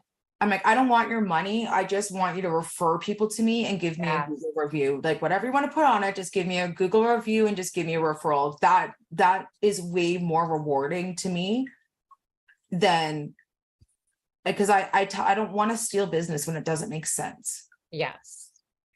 And that's a sign of a fabulous business lady. I will just say that. Yes, you are. I'm the most honest person that you'll ever meet. When I sold clothes, I told you the jeans didn't look good. I got to $150,000. Because people want that. They want to when you walk out to their date with they want to make sure their butt looks good. I'm like, let me see. And I'm a butt girl. You know. I'm a butt girl. I will randomly go up to a stranger and say, I'm not hitting on you, but you have a really nice butt. Oh, and I bet they love that. Like they're like, love, yeah. And I'm like, yeah, it's really nice. I'm like, I'm a butt expert. I always think people should like find ways in their day to compliment random strangers. That's my favorite thing to do. Because you like see their face light up and they just get so excited. Like I just love doing it. It's my favorite thing. It's just, it doesn't cost anything to be kind. No, it's so much fun. Yeah. So back to mortgages. Back to mortgages. Sorry. Edit. No edits. This is how this goes, but that's why I love it. All right. So if I was like brand spanking new, what are the different types of mortgages in Canada right now? So that's okay. So technically, is this loaded question? Like kind of, but not really. In the broker world, we have what's called as an A, B, and a C mortgage. Okay. The banker world, they typically have like an A and maybe a B. So the general public would have what is generally called as an A mortgage. So that would be where your high ratio you might hear a lot about, or CMHC, Genworth, and Sagen, or Canada Guarantee, Sagen, and CMHC. Those are the three insurers in Canada that allow homeowners to go in and buy a property for less than 20% down. Okay. So that's called a high ratio mortgage. If you see any advertisements around anywhere for rates, and they say lowest rates around, it's for those mortgages. And the reason for that is that the CMHC insurance premium that you pay on the mortgage basically allows the lender to get all of their money back if you walk away from the property. Oh, So there's literally no risk to them. So they're like, yeah, we're going to give them the best rates. I see. Getting our money back. Yeah, they don't care. Why not? So then after that, there's different down payment requirements. I don't know if that's a topic that you want to go over. With the first time home buyers, you have up to 500,000 you can do in 5%. Okay. And then between 500 and 999,000, you need 10% of the difference. So for 600,000, you would need 35,000 down, and then 500,000 is 25. So a lot of people would think, I need 60,000 for a $600,000 purchase. And I used to think that before I got into mortgages. Yeah. But it's not, it's the difference. It's the difference after you hit the 500 and up. And then sometimes there's a tier once you get to 750, they want a difference of 50%. Oh, wow. Okay. Lender specific. And then you have the 20% bracket. So once you have 20%, you can go in the A, B, or C category. Okay. A's are like where you ideally want to be, like you have good credit, no income problems, nothing wrong with your credit. B is where you're going to have fees, the lender fee, and there's broker fees, and that's discussed at the beginning of the conversation. Okay. These are for people that have bruised credit, so they've had like collections, bankruptcy, divorce, sloppy divorce, or self-employed. Yes. Let's be honest, self-employed people, we write everything down. We don't want to pay these taxes. But then we want to say, well, no, I actually make that money. Why aren't you lending on it? But the problem is that you're not actually showing when you're being audited, like, because everything's audited. Yes. And there's certain policies and stuff that like have to be abided by. When you're saying to the government, I make $50,000 and you want to say that you make 80, they're like, no, I'm sorry. Yeah. You just can't align that. So there is a program called a stated income program that you can do on the A side, and you need 10% down. Okay. So that's another program, but 20%, like once you get into the B side, 20% is your minimum, and then there's fees. But basically there's 3 types of mortgages. 5% is the minimum. You can also buy a cottage with 5% down. Oh, You can be a homeowner and you could own your home and buy a cottage for 5% down. You could own your home and you could buy your daughter a house for 5% down. Oh, that is handy, because I'm so it's like it's a second home. It's a second program that CMHC that the insurers offer. So nobody knows, like a lot of people don't know that. Well, and this isn't just for first-time home buyers. It's for anybody. Okay. As long as your credit is there and as long as your income is there, anybody can do it. Interesting. Yeah, it's really kind of cool. The other cool thing about it is that this is something that not a lot of people know about. And unfortunately, divorce is very high lately. You can buy back your house. So if you're in your home, I talk with my hands a lot. I do. When you're in your home, I was like, do I have a house in here? But here's an example, like, here's my props. Mr. Dressel, let me get my ticket. I love your props. I don't have a house here, but here, I'll use this. So this is your home. Okay. And your ex wants to split up and he's like, I want out. And you're like, okay, I'm gonna buy it. So you go in and you buy this house, your ex goes off, this is your ex. He's like, thank you. You give him his money. You can buy this house again for 5% down. Oh, that's brilliant. Yeah, you can go back and buy this for 5% down. You have no land transfer tax. Yeah. You can pay out any debt that's joint. Mm-hmm. You can't do, otherwise, if you're paying out debt that's not joint, it's called a refinance, but you can do a 5% down. Or I've done it where I just did it as 20% and I got them better rates. Wow. So because I kind of did a loophole. So in the broker world, we have 3 buckets. We have insured, insurable, and uninsured. So insured is when you're doing the CMHC and you have the premium. The insurable is when your amortization is 25 years and you're not over $1 million. You still get a little bit better rates because they back insure it. You don't pay the premiums on it. The lender does. The lender back insures it. So there's a little bit more or less risk. Yeah. So they give you a bit better premiums. So what I did for a recent client, and I was like, I'm going to do insurable. So I got them the same rate as a high ratio. And I did it at a 25-year, and they didn't have to pay the insurance premium. Like, they didn't have to do a refinance and get the higher rate. And I was like, that was a good idea. And I shared it with my brokerage. I'm like, has anybody else done it this way? Like, I didn't know we could do that. Right. So that was really cool. Yeah, it was really cool. Because I was like, I had a client right now, and she said, if I knew that in 2018 that I could have bought my house out, I would have done it. Right. Because people think they have to sell. I know. I feel like that is very common. Like, that's what your number one option. This is what you have to do. Take it, leave it. You have to afford sell. it, right? Yeah. No, and you don't have to pay land transfer tax because there's no land being transferred. Yeah, you can add on a cosigner, you can add on your new spouse, you can Mhm. do all of this. Another factor.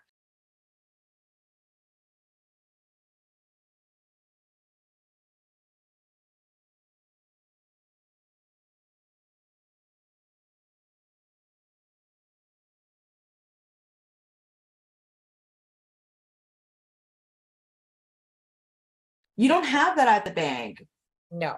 Like, you might, there are some really good mortgage specialists that will like respond to text messages on weekends, etc., that will answer you. But you have to remember, they're very busy.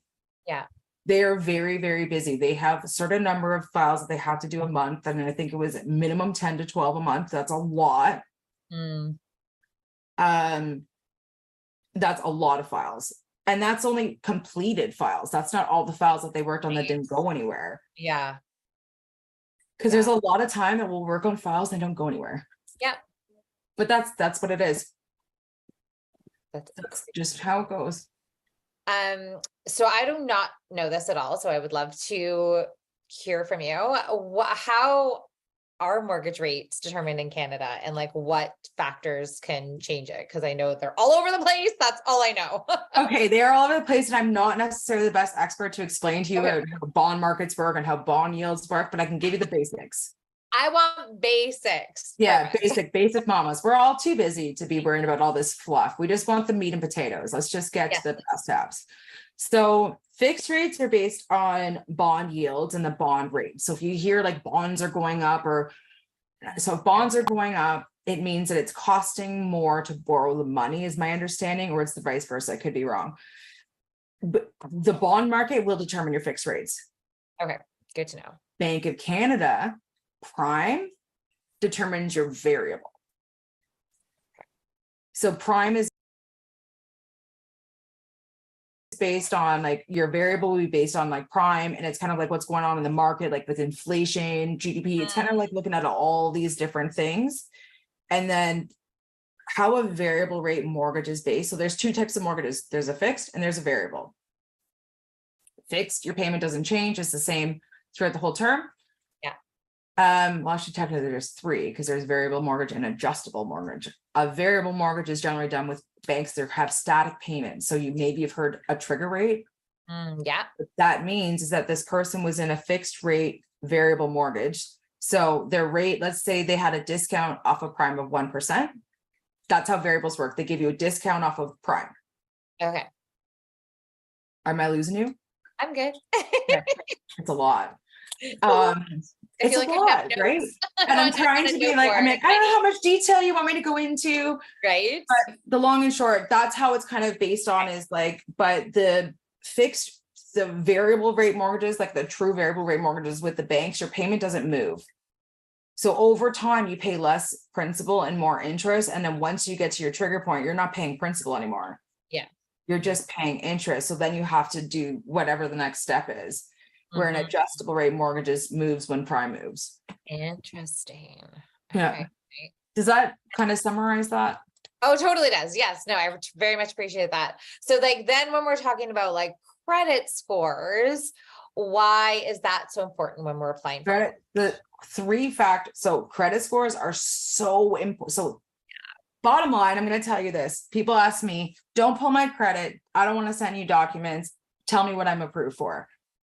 Your rate is based off of your credit, your income, your loan to value, which means your down payment, your behavior, what kind of like there's 5 C's that your whole application is that. So we can't just look at it. So if you have bruised credit, you're on the B side. if you have, now here's another thing. If you've had a bankruptcy and you're discharged for 2 years and you've have 2 years of new credit, you can buy high ratio. Okay. But it has to be 24 months of the same, it's called a trade line. So credit cards, loans, line of credits, it has to be 24 months with that same trade line, 2 different ones, and a minimum balance of $2,000. Okay. No missed payments. It's called the 222 rule. And it has to ideally be from a major bank because people like Canadian Tire, Walmart, fairly easy credit cards to get. Yes. Capital One. But that's where you start building your credit. You got to build your credit somewhere. Yeah. So mamas, when your 18-year-old is pre-approved for a credit card and it's only $1,000, you need to let your kid get it. Yeah. It killed me every time people said no, because the second that person needs credit, they need a cosigner. Right? It's they true. Need a cosigner. You have to let them, you have to teach them, this isn't a debit card. You have to pay it back. Yeah.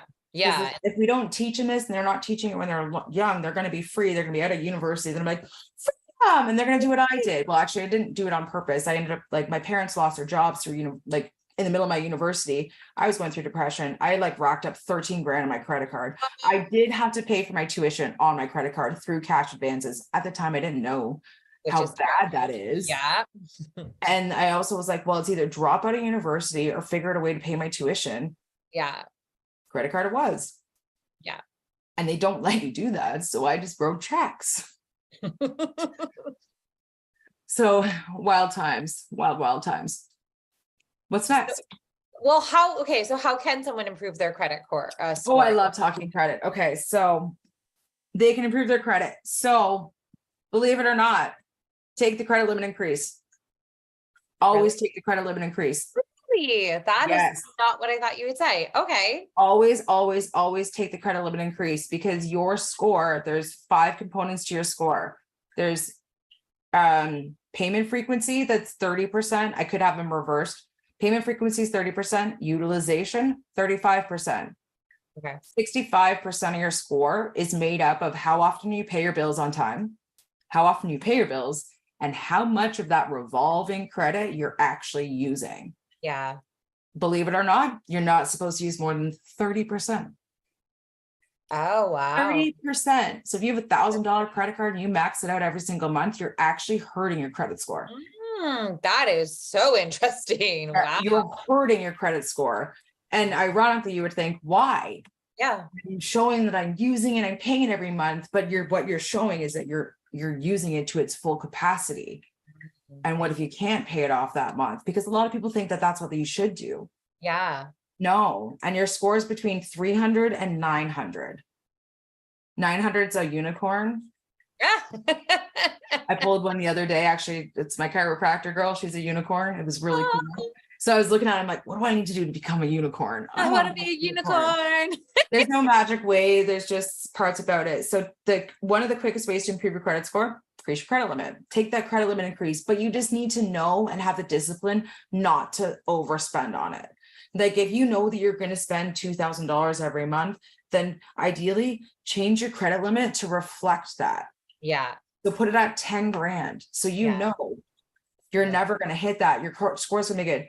As long as your score is in the 700 range, like 680 to 700, you're pretty good. Okay. But I'll tell you something, Borrowwell, Credit Karma, your bank app, those aren't your real scores. Okay. Those are different scores. There's 4 types of scoring. What I use is called as a FICO score. What you see is a credit score, like it's a credit number.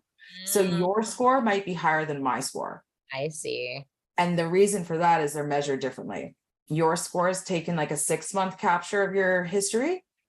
And when I pull it, a loan officer, a banker, we have like 2 years of history. Wow. So it's more in depth. So the numbers aren't always twined. Yeah, so sure. Increase your credit limit, pay off any collections. Yeah. Any collections that you have, you negotiate, you pay those off. You got to get those off. You got to check your credit every month. Every month, you got to check your credit and see what's reporting. I had 2 clients that had collections on their account that weren't theirs.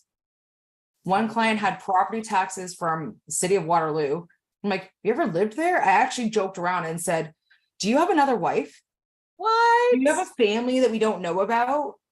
And it Oh. was $10,000 and was on there for 8 months. Oh my God. I would never even have considered that. That is crazy. You wouldn't know that. But okay, so other ways to improve your credit score. Don't cancel your credit cards. Oh, okay. People will cancel their credit cards. They'll get a new credit card and they're like, I don't need this one anymore. You just erased all of that history. No, really? Gone. It's not active. You just like, it is like, sometimes it is the worst thing you can do, because now you just lost all those 72 months of reporting. It's gone. So if you just got that credit card and that's your second trade line, guess what? You might have an issue getting a mortgage because you don't have an active second trade line for 24 months. Do you know what else sucks? You pay it a loan, your credit score goes down slightly. Really? You pay it a loan, your credit score goes down because you lost the history. Isn't it ironic? You pay off your loan and they drop your score, but it's because you lost that trade line. So just replace it. Okay. I get that. It's for the most part, it's kind of minor. It depends. If you have what's called as thin credits, you don't have a lot of trade lines, you're going to see these impact your score more than others that have like a few credit cards or like a line of credit. There's nothing wrong with having a line of credit. Just don't put a balance on it. That actually helps your score. The more revolving debt you have that has 0 balances on it, that you use once a quarter, once every season. That's what I say to people. Once every season, use the account, pay it off, make it have some activity, keep it active. Yeah. And then that'll help you score. You can improve your score in like 2 months. Okay. By doing these little things, getting your utilization in, making sure your payments are done. You can pay out a collection and your score will go up, and like pretty much after it's reported and been paid out, it will go improve your score fairly significantly. Wow. Yeah, it's a huge thing. And then the other thing is a lot of people think that the first thing they need to do when they're in a situation of debt, I need to file bankruptcy. If you are a homeowner, that is the worst thing you can do. You can borrow against your home and pay out the debt. Do it that way. And and the reason is you're saving your credit. You need to save your credit because it's so hard. If you have a blemish or a bruise on your credit, lenders don't like it. But not even just lenders. Your utility person won't like it. Your phone bill, your car insurance. It all comes back to credit. Interesting. It all comes back to credit. So it's like credit can be like a great thing and it can be a bad thing. For sure. It's like, but that's the other thing, your phone bill reports on your credit bureau. You don't pay your phone bill, that's a late payment, but it's not a trade line. We can't use it, but any activity that's on that phone bill is on your credit bureau. Interesting. So if you can't pay your phone bill, how do they think you're going to pay your mortgage? Yeah. Oh my That's God. what it comes down to in reality is like, yeah, they're just getting information. Yeah, like you can't pay an $80 phone bill, your mortgage is gonna be like $1,500. Yeah. Well, I just didn't want to pay. I was mad at Rogers that day. It's true. That's not how the world works. Right? People use this excuse. I was mad at them. I didn't want to. Oh, for sure. One person said, I don't get paid on time, so I don't pay my bills on time. Yeah. Right. And that's a business owner. He was a self-employed contractor. Yeah. I'm like, yeah, you're not going to be my contractor. Oh my goodness. Oh, Amanda, I'm loving this conversation so much. I feel like I've learned so much, but our time has just flown by. So I'm going to ask you one more question, and then I'm going to get you to share with my audience how they can get in contact with you. So what do you think is the hardest part of your job? Document collection. Yeah, fair. Legit document collection. I get so much pushback on the document collection. Why do you need this? Why do you need this? And you know what it does? It pushes back the process so much by me having to continually have conversations with you to tell you why I need these documents. Yeah. I mean, I feel like even just having this conversation today, though, seeing what you can do, I'd be like, here you go, take all my stuff. Because now that I know, like, obviously how knowledgeable you are, how you clearly care about your people, and like all the loopholes, all the things that I had no idea, I would be like, yeah, here, take everything, anything, take any, you want any information on me, let's take it. Because yeah, I think that and finding the leads, I'd say. Yeah. I ask everybody for their mortgages. Anybody in the street, I'm at the park, I'm like, do you have a mortgage? Or I'll hear somebody talking about their house, I'm like, do you have a mortgage on it? Yeah, why? I want it. Literally, that's what I say. I'm like, what? And I'm like, it just catches them off guard. Now they're listening to me. Yeah. I'm like, let's talk about it. I actually just messaged a friend of mine and I said, what's going on with your mortgage? She posted about today saying like, these rates keep going up. And I was like, what's going on? Are you still in a fixed or in a variable or are you in a fixed? She's like, no, we locked in. We've got 1.9, but we've got 80K in debt. I said, I can fix that. And I won't touch it first.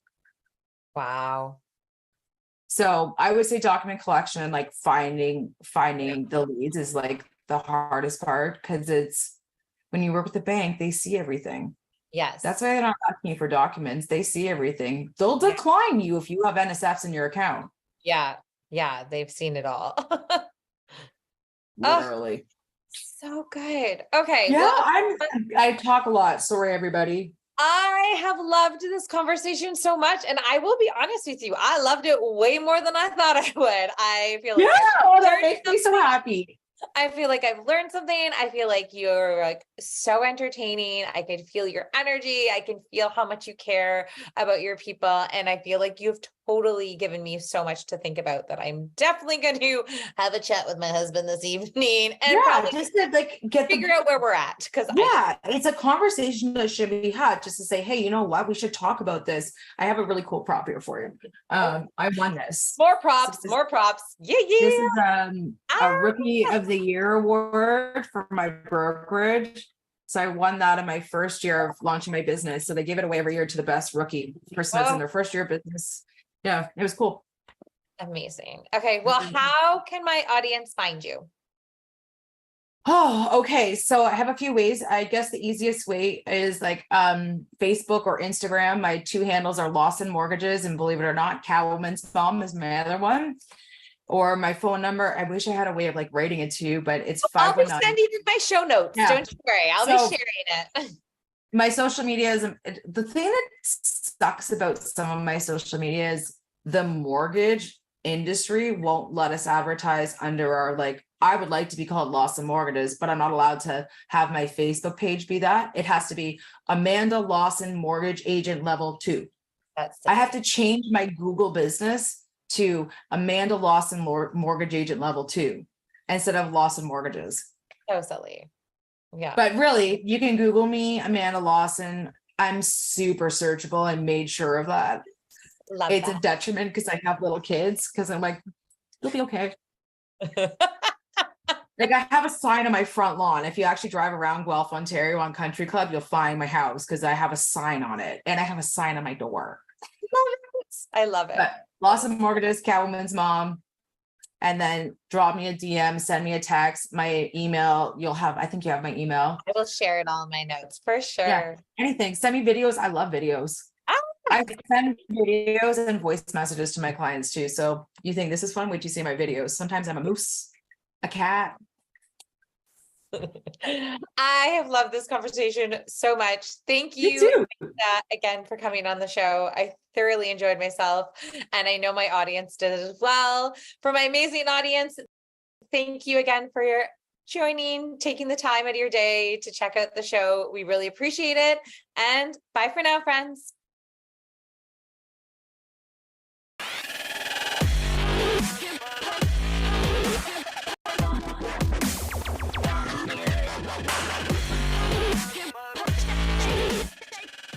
What's up, everybody, and welcome to ITG Daily, the show that brings you the hottest in gaming news. I'm Drew Bosley. That is Scott Savage. Make sure to join us over at InsideTheGame.ca, podcast services, thanks to our friends over at FiredUp Network, YouTube, and Inside the Game Official. While you're there, make sure to check out my review today. Just went live. Operation Wolf Returns, First Mission VR, and of course, those TV streaming networks around the globe. Jinx Esports TV, Roku, Amazon Prime, Samsung Plus, ESTV, and the list goes on. But we've got a hot episode today. Scott, what do we have? That's right, we have a little bit more information as an actor has spilt the beans on Treyarch's new Call of Duty game. Microsoft Activision deal is still not done. It'll never be done. Atlas Fallen Behind the Sands gameplay presentation struck our fancy. And more information, perhaps, on Assassin's Creed codenamed Red. Ooh, looks like a good show. Let's dive in. We have a pretty hot topic here as number one. An actor has claimed that he will play Ratcliffe in Treyarch's next Call of Duty game. This comes from Tom Henderson at Insider Gamer and, well, from the leaker himself a little bit, but we'll get into that. Actor Luke Charles Stafford has claimed on Facebook that he will be playing the role of Ratcliffe in next year's Call of Duty title by Treyarch Games. The actor's post was sent to Insider Gaming, which shows Stafford in various images and videos in what appears to be a Call of Duty mocap studio. On Facebook, Stafford says, quote, Activision decided to adapt their next main character, Ratcliffe, for Call of Duty off of my face/likeness, and I am elated. To all of my college roommates back at Anderson University and those years in Smith Hall playing Black Ops 2, next year we can beat each other again. But I want to play as me. P.S. I think I'll continue with the hairnet in public from now on. I'm not sure about the hairnet being a good look, but how exciting would it be to be the next star in a Call of Duty game? That is unreal. That's very cool. I think he got a little too excited, though, because I guarantee you he broke some sort of NDA by doing this. Like this, we start to see a lot of this from voice actors. They're just so excited to be a part of something so cool, so unique. And they just kind of blurted it a little too early. Scott, this is next year's title. Don't forget, we're getting a new Call of Duty this year. So we're already getting leaks going into next year's game. That's not supposed to be leaked yet. I guarantee it. He broke some sort of NDA here. I wonder what ramifications, if any, is going to happen, or just a slap on the wrist go, hey, you kind of goofed up here. But it was cool, though, is Black Ops, man. We're back into the Black Ops franchise, which I adore. A little bit more of a taking risks a little too far. In these videos, Stafford mentions Call of Duty several times and even prompts several of the Call of Duty team to say hi. In one video, you could even see one of the team members wearing a Call of Duty Modern Warfare 2 t-shirt, which is the latest installment, of course. Yep. That is most certainly an NDA, but I want to mention there's detail here. Ratcliffe could be a character based on the real-life British Army soldier Peter Ratcliffe. He served in the Parachute Regiment and the SAS for a career of almost 30 years, during which he was awarded the Distinguished Conduct Medal for gallantry in action during the Gulf War. Treyarch's next game, codenamed Cerberus, is scheduled to release in 2024 and will be the next installment of the Black Ops series. If this is indeed the inspiration to fill this character out, it sounds like quite an incredible storied career. 30 years in the military for Peter Ratcliffe and Distinguished Conduct Medal for Gallantry in action. That is lends to a very Call of Duty campaign, if it's done tastefully, of course. Yeah, for sure. Like, we loved the last one they did with Cold War. It was, man, it's so cool. I love it's kind of my go-to when it comes to Call of Duty. We're always so heavily invested when it comes into jumping into the story, and then the multiplayer, which is funny. This is the first time I think in Call of Duty history for me personally that I stuck around so long with the multiplayer, just because it's so quick and so fast-paced that I'm normally out relatively soon.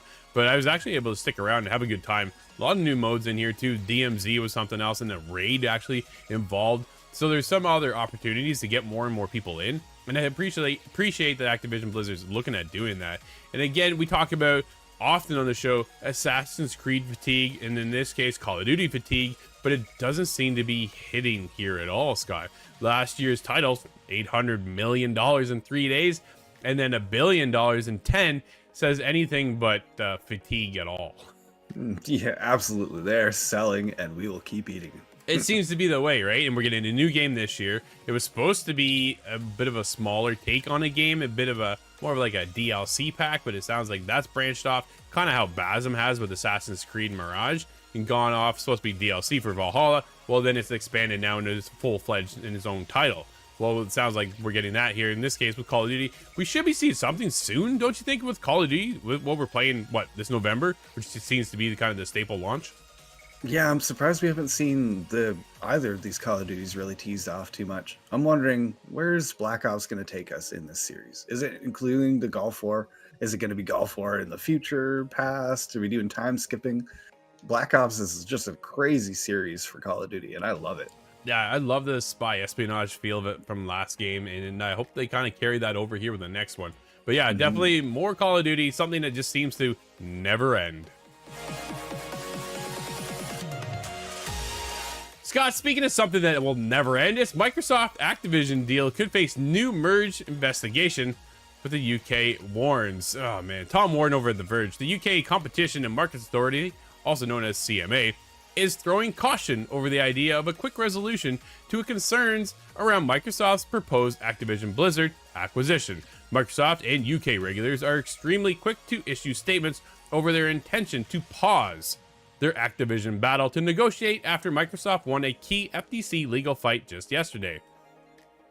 Dude, it just never ends. Like, we're so close to just jumping over the cliff, and we just gotta get caught back by a net. It's like Spider-Man just goes whoosh, nails us with his web, and then yanks us back up, Scott. But now the UK regulator says Microsoft's proposals may, quote, lead to a new merger investigation, end quote. Come on, can we just move on, please? In a statement to The Verge, supplied by CMA media officer Billy Proudlock, the regulator warns that the discussions with Microsoft are at an early stage. Whilst merging parties don't have the opportunity to put forward new remedies once a final report has been issued, they can choose to restructure a deal, which can lead to a new merger investigation. Microsoft and Activision have indicated that they are considering how the transaction might be modified, and the CMA is prepared to engage with them on this basis. Of course they are. This discussions remain at an early stage, and the nature of the timing of next steps will be determined in due course.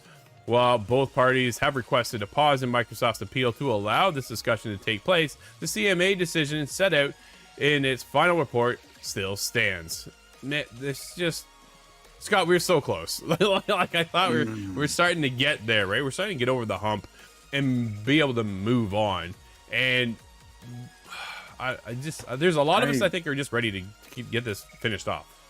Yeah, I really hope Microsoft can make some concessions with the CMA and just kind of resolve the minor issues. But yeah. I've seen some plans being put forth. Does that mean that the UK doesn't get certain other features that the rest of us do around the planet? And that's not good for consumers. So it's such a mess now. This also joins the situation where the FTC is still moving to appeal the decision made yesterday.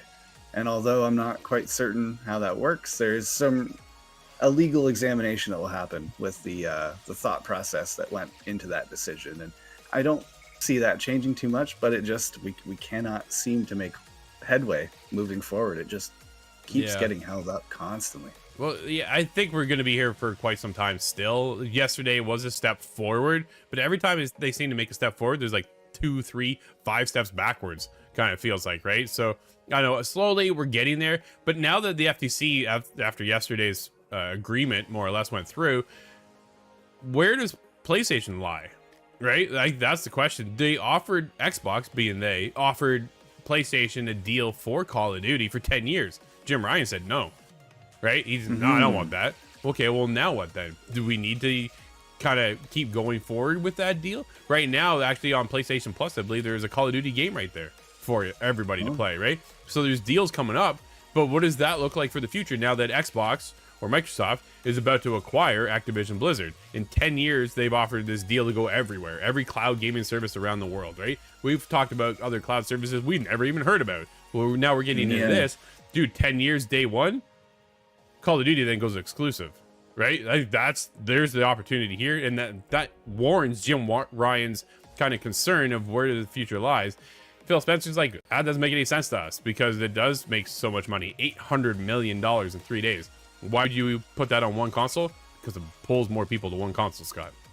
Right? That's true. There is a give and take, though, because you're losing out on that. Maybe you're losing out on those massive numbers. If not everybody joins your program, but it does seem like it will pull a lot of people over. And Sony thinks the same way when they picked up Bungie. Exactly. This is how it works. But there is question for the future now because of this giant acquisition. If it goes through, do you think that will open the floodgates to a lot of acquisitions? Or do you think the massive amount of scrutiny is going to keep everybody's head down for a while? I think the day the deal goes through for Activision Blizzard, Microsoft goes quiet. PlayStation goes, hey, we just bought this studio, and this studio. I think you see the ramifications over on PlayStation come out going, yeah, you gobbled up one of the biggest industry leaders right now, but we also picked up these other studios here to help build our franchises moving forward. Right now, PlayStation's crushing it, right? Look at God of War. Look at Horizon. Spider-Man's coming out. Wolverine's coming out. There's so many. Ghost of Tsushima, right? They have so many single-player focused games. What they don't have is that competitive multiplayer like they do with Call of Duty going over to Microsoft, right? That's the side of it. How do you keep people invested day in, day out? Dude, I beat God of War, moved on. I beat Horizon, moved on. If you're playing Call of Duty, you're still playing Call of Duty, right? Like Corey still dabbles, goes back in. Right now, he's heavily invested on Diablo 4, which granted, I understand a lot of people are, but at the same time, his shooter is Call of Duty, right? It's like he's gonna go back to that. Right now, I probably won't go back to God of War. I won't go back to Horizon. I finished those stories. I loved those stories and I had a blast. Unless I'm looking for that platinum, I'm not gonna go back. But this is when you pull in people like Bungie, right? Or Haven Studios with Fair Games, and they're starting to build this live service model. Bungie's working on Marathon. Bungie has Destiny, right? Destiny 2. Will we see a Destiny 3? Well, that's probably pretty reassuring. I think we will at some point. Yeah, very likely, right? But it's one of those things. Will Destiny 3 be an exclusive to PlayStation, Scott? Oh, I think it would be. In this case, especially if it starts this kind of tit for tat back and forth, then it certainly would be locked up, and that is their prerogative. Well, that does bring in the opportunity, right? And there's a reason why Bethesda for $7 billion was purchased. And where do you get Starfield? Xbox, and Xbox only. So will we see Call of Duty go exclusive? I don't know, because they do want to put it on so many other platforms.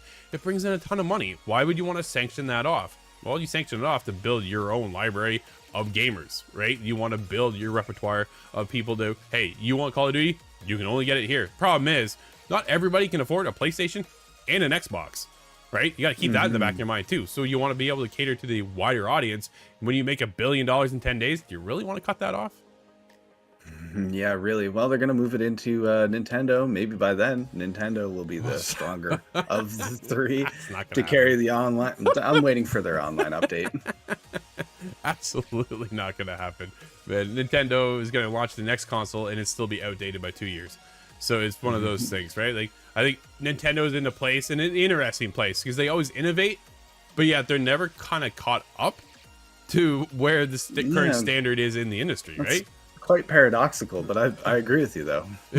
Yeah. So I don't know. We'll see what happens. But yeah, this deal is far from being finished. Scott, we received a new trailer this morning on Atlas Fallen going behind the sand gameplay presentation. It's about a 7.5 minute presentation. And dude, the more I see on this game, the more I want to play. This is coming out on August 10th. We just kind of want to put it on everybody's radar if you haven't seen it. This has drop in, drop out co-op, which is fantastic. It has over-the-top kind of combat going on, fast-paced, the sand gliding. Dude, the minute I saw that first trailer, I was like, yo, what is this? And then they said, oh, it's got co-op. I'm like, yes, I'm so in. And an RPG element. They have so much going for this game. This is Deck 13 as well, which has been around for a very long time. And is developed or published by Focus Home Entertainment. So there's a lot here. I like where Focus always kind of takes their games. And then Deck 13 coming in, man, a well-renowned studio, giving us something that looks fresh. I think that's the other side of it too. This looks really, really cool with a focus on combat and exploration. And please, with this exploration, there should be a photo mode involved. And dude, I cannot wait to jump into this world. The story, everything about this thing looks really, really cool. What are your expectations right now? Oh, they're very, very high. It looks like this is going to be a combination of several things that I appreciate. The kind of Monster Hunter in the combat, the big hammers swinging around. That's something that excites me. And the exploration looks amazing. This world looks beautiful, I should say. No, but absolutely. I didn't realize this was the same team that brought us the Surge. And I've not played 2, but the Surge 1 was one of my favorite games at the time. And being a kind of Dark Souls offshoot with different mechanics and different kind of inventory system, but I think that'll lend itself really well to this situation. And I cannot wait. I'm looking forward to this one. No, absolutely. They've been able, it looks like they've taken what they've known in the past and merged a bunch of these titles together and then brought us Atlas Fallen. I'm like, yo, this looks really, really cool. I can't wait to dive in. Just kind of want to put it on everybody's radar. Make sure you check it out. Scott, we're big fans of Assassin's Creed over here, and there's a lot more on the way. Like, so much more. Apparently, like 11, there's got to be 11 titles in development being worked on. Oh, man, there's a lot to talk about. But what we're going to be talking about next year appears to be Assassin's Creed Codename Red could be targeting a 2024 release. This is Tom Ivan over at VGC. In a LinkedIn post earlier this year, Ubisoft business development and brand partnership executive Arisa Langanzad said the company was looking for a Japanese partner to work on, quote, the biggest blockbuster of 2024, end quote. Scott, those are some bold words, man. We will see about that one. But since the post was spotted today by Access the Animus, which is a wicked name, I appreciate that. If you're an Assassin's Creed fan, That is a good one. yeah, you know it, right? Yeah, it has seemingly been edited to remove mention of 2024, but the LinkedIn's translation of the original Japanese text still reads, quote, we are seeking sponsoring partner for this title, Assassin's Creed Codename Red, for next year, end quote.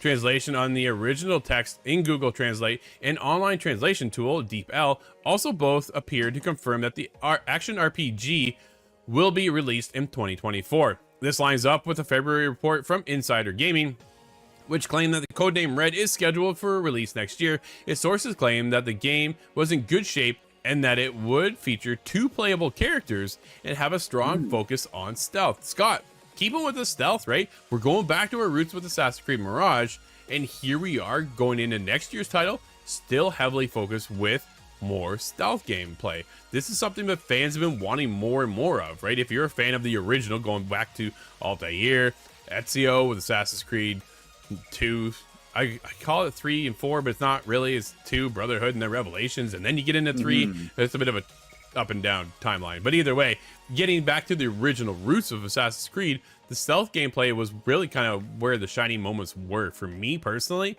And then as we progressed along, we got into Origins, which still had elements. Odyssey a little bit. Valhalla, that's up in the air, right? There's moments that you can, and then you blow your horn with the Viking time period, and that kind of sets everything awry. But either way, more and more coming around for Assassin's Creed. How excited are you for Red? Oh, I cannot wait. This is finally the setting, the Asian-inspired setting that I really want to play in, and I'm super excited. But it comes down to 2 characters. There is precedent here, and there's 2 kinds of precedent. Assassin's Creed Syndicate had 2 characters, brother and sister, that you could swap between, and that was all it really did.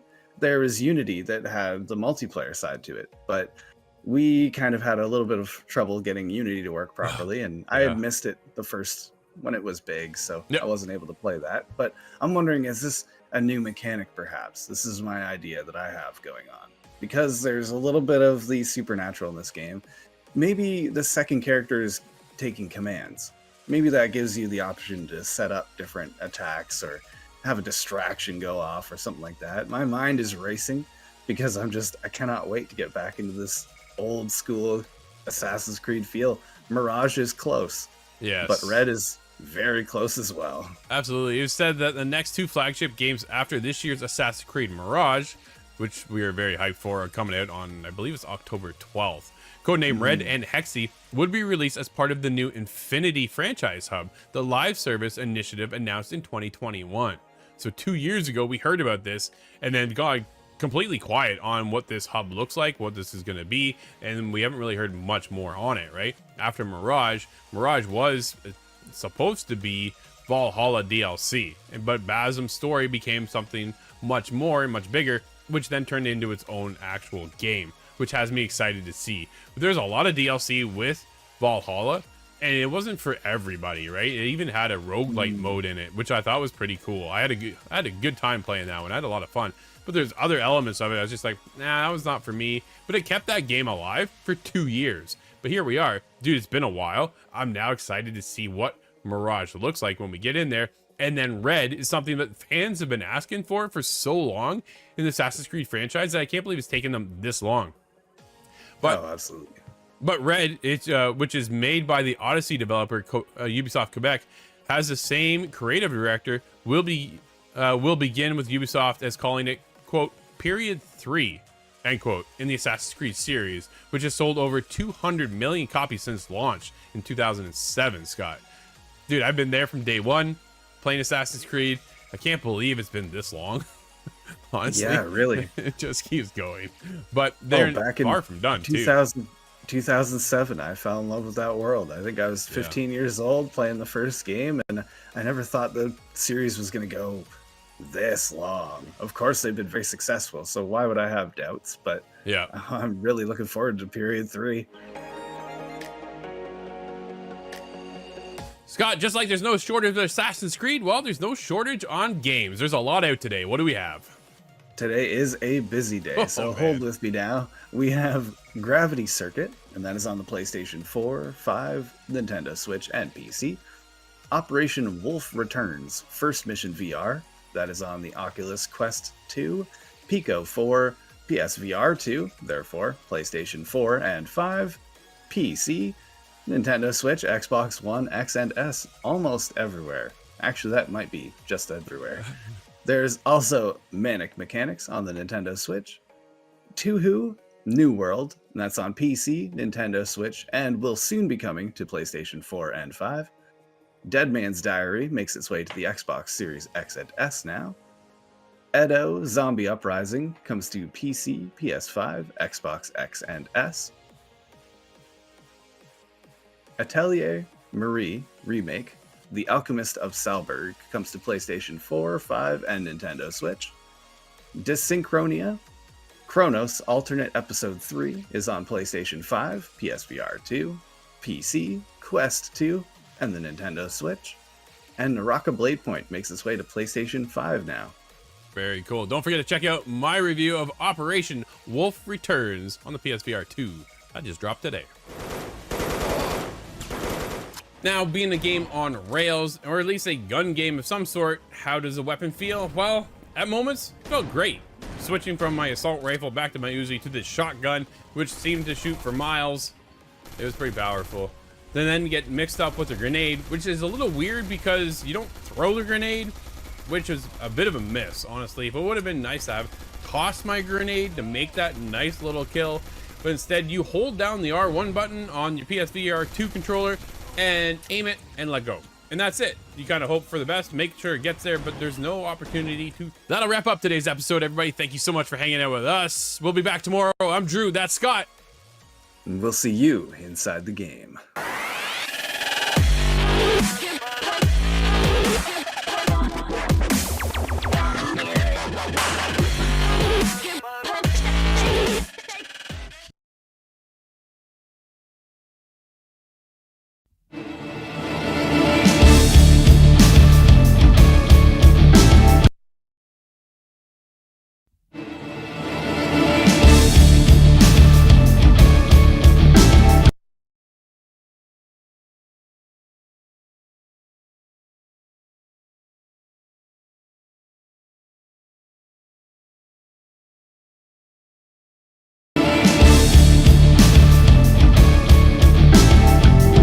Up champion, and you're watching the Fired Up Network.